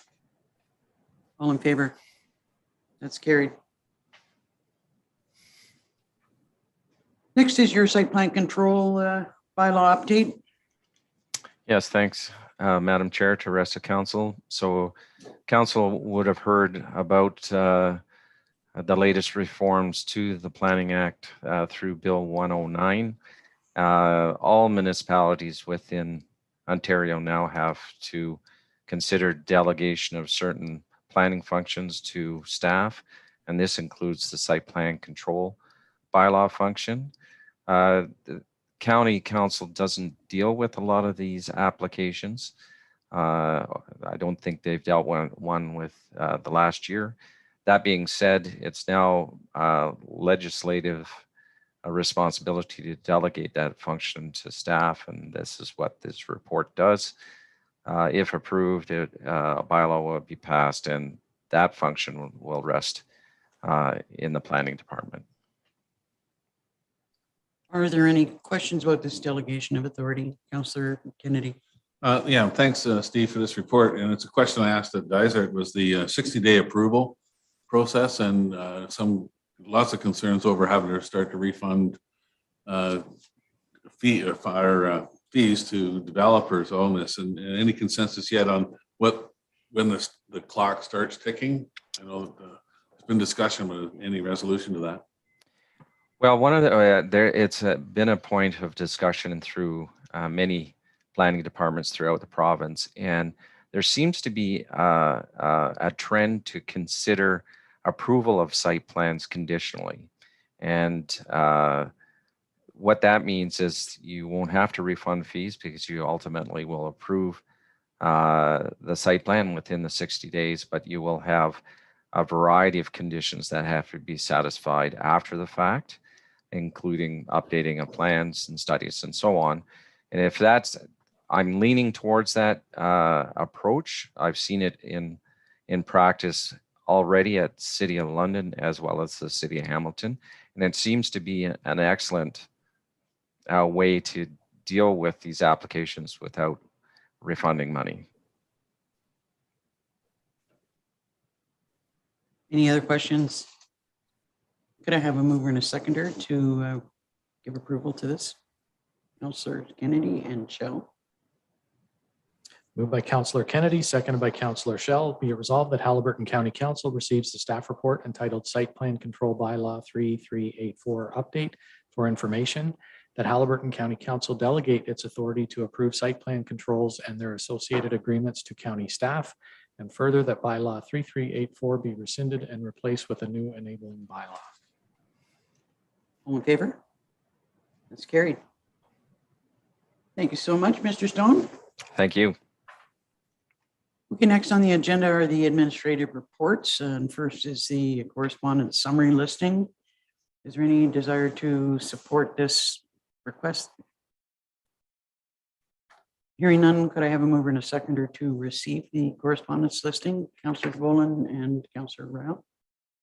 Moved by Councillor DeVolen, seconded by Councillor Ryle. Be it resolved that Haliburton County Council receives for information the May 24th, 2022 correspondence from the municipality of Shunaya. All in favor? That's carried. Next is the disconnect from work policy.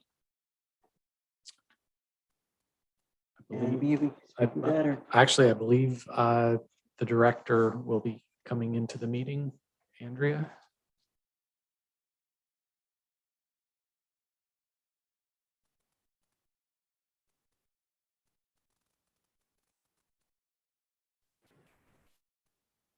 Good afternoon.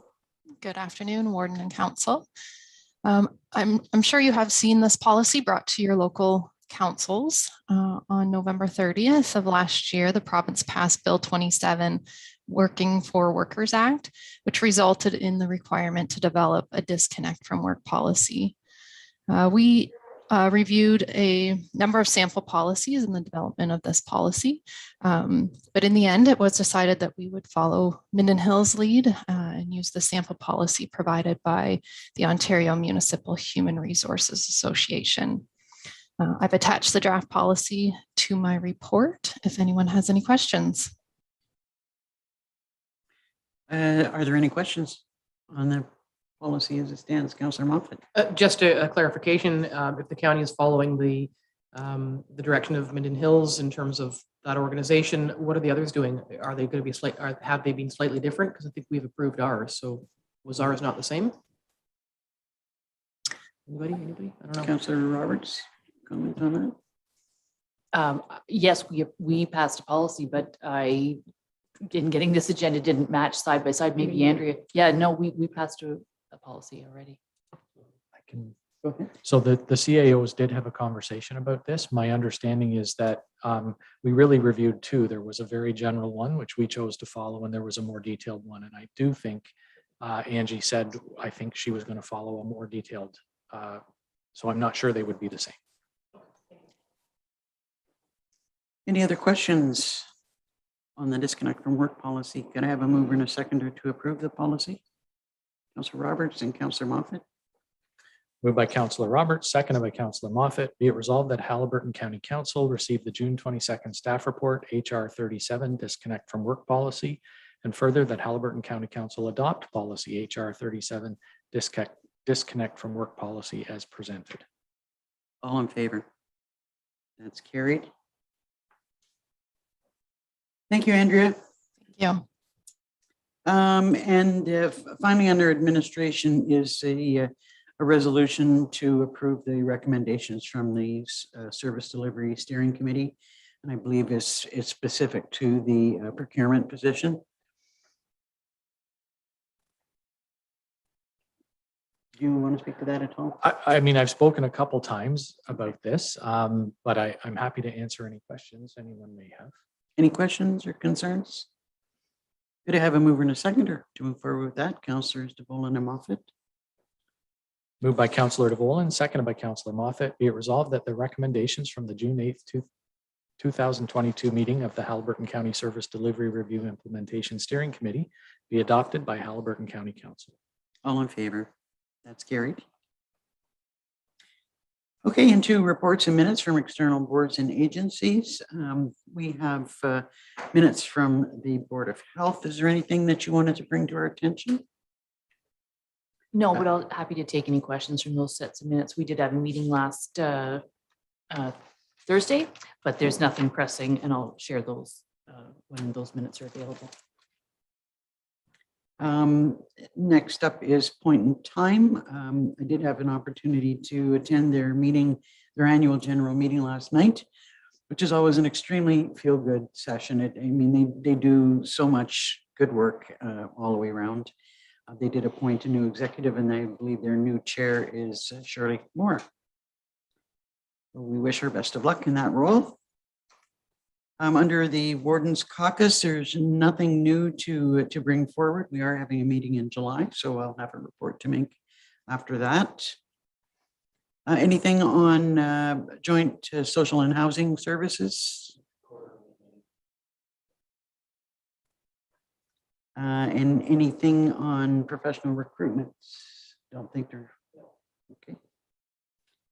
We have the minutes from the library board for May and June. Any comments? Well, if you'll notice, the minutes from the May meeting have one heading and the minutes from the June have a different heading. And so basically that's because the launch of the logo and rebranding and the new website. And it was really exciting at our last board meeting, the June 8th one. We had a presentation from Aaron going through the website, and it's fantastic. We were all really, really impressed. So kudos to the Hellbert County Public Library. They're certainly getting with the times, and it's all AODA compatible, and just, yeah, it's just nice to have a refresh, rebrand. Any questions on the library board? Okay, could I have a resolution then to receive these reports? Mover and a seconder. Councillor Kennedy and Shell, sorry. Moved by Councillor Kennedy, seconded by Councillor Shell. Be it resolved that Hellbert County Council receives for information the following: the April 21st, 2022 and the May 19th, 2022 approved minutes from the Hellbert and Kawartha Pine Ridge District Health Unit Board of Health meetings, and the approved minutes from the May 11th, 2022 and the draft minutes from the June 8th, 2022 Haliburton County Public Library Board.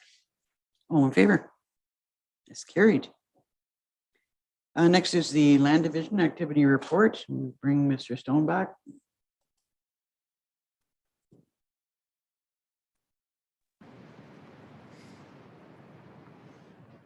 Hello again. Hi there. So this is our standard report for activity at the June meeting of the Land Division Committee. So five new lots were approved. And we do have a bumper crop of applications for the July meeting now. Are there any questions on the Land Division report? You have a question? I actually don't have a question, but if I could make a comment, I actually know one of the applicants in here, not related or anything, but they made a comment that Mr. Stone was so helpful and so wonderful, and they were so pleased, and they've been working on it for a very long time, and they were thrilled with how he had helped them. So I just wanted to thank you on their behalf and to let council know that that is the word out on the street, that you are wonderful. Well, thank you for that. That's really good to hear that positive feedback. Can I have a mover and a seconder to receive the Land Division report? Councillors DeVolen and Ryle. Thank you. Moved by Councillor DeVolen, seconded by Councillor Ryle. Be it resolved that Haliburton County Council received the June 22nd, 2022 report entitled Land Division Activity Report for information. All in favor? That's carried. Under other external boards and agencies, obviously, Mr. Burton cannot give us an update on Good Roads, but he is attending a function today for Good Roads, and that's why he's not available. We've received an update on EARN, so I think that we can, unless there are any questions or further comments on that, we can move forward to poverty reduction. And we have some information with respect to that. Go ahead, Councillor DeVolen. Yeah, just there's a report there that speaks for itself. And I think what I would like to say, especially looking at, the last comment, stepping back from transportation as part of the municipal strategy, I would say a couple things. I think it's a transition time for this body, not only in what they are and are not doing at the moment. And it isn't the first time that I'll made the comment in light of where we're going municipally with our safety and well-being plan, that I think that the role for municipalities and the new landscape that's coming forward, that the stakeholders and these initiatives will flow through that, as opposed to being necessarily on this particular group. And my colleague to the south of us is in agreement with me. It's just my opinion. Not it'll be something that the next council will, in the larger scheme of things as that rolls out, have to consider. Thank you. Good point. I think we have a resolution to receive the correspondence about to poverty reduction. Could I have a mover and a seconder on that? Councillor Roberts and Councillor Shell. Moved by Councillor Roberts, seconded by Councillor Shell. Be it resolved that Haliburton County Council receives for information the poverty reduction roundtable updates. All in favor? That's carried. Under other business, the July calendar, I know that there were several people who may not be available on the 20th of July. So just as a note, we landed on a special meeting. Hopefully we will be able to have on August the 10th, at which time we will be addressing shoreline preservation and hearing a report on short-term rentals. Assuming that all That's- schedules out. Yeah, they're available. yeah, we're checking with the consultant to make sure they're available. Okay. So that moves us into, is there another comment about that? I was just wondering that depending on the outcome of the check-in with the consultants, particularly around short-term rentals, if there might be consideration, if that date doesn't work for them, if there might be consideration of an additional special meeting to deal with that, just given the timeliness of the matter. Yeah. Look forward to further doodle polls. Oh. Yeah, it's my gloves to do that. Okay, that moves us into bylaws, and we have the site plan control bylaw. Could I have a mover and a seconder to approve that? Councillor DeVolen and Councillor Moffat. Moved by Councillor DeVolen, seconded by Councillor Moffat, be it resolved that bylaw 4115, being a bylaw to establish the use of site plan control, be considered to be read a first, second, third time, finally passed, and the seal of the corporation be affixed. All in favor? That's carried. Is there any notice of motion? Could I have a mover and a seconder for the confirming bylaw? Councillor Roberts and seconder Councillor Kennedy. Moved by Councillor Roberts, seconded by Councillor Kennedy, be it resolved that bylaw 4116, being a bylaw to confirm the proceedings of the June 22nd, 2022 meeting of Hellbert County Council, be considered to be read a first, second, third time, finally passed, and the seal of the corporation be affixed. All in favor? That's carried. And finally, could I have a motion to adjourn? Councillor Kennedy and Councillor Shell. Moved by Councillor Kennedy, seconded by Councillor Shell, be it resolved that the June 22nd, 2022 meeting of Hellbert County Council be adjourned. All in favor? That's carried. Thanks, everyone. I know we had some meaty items to get through and a time frame within which to do it. I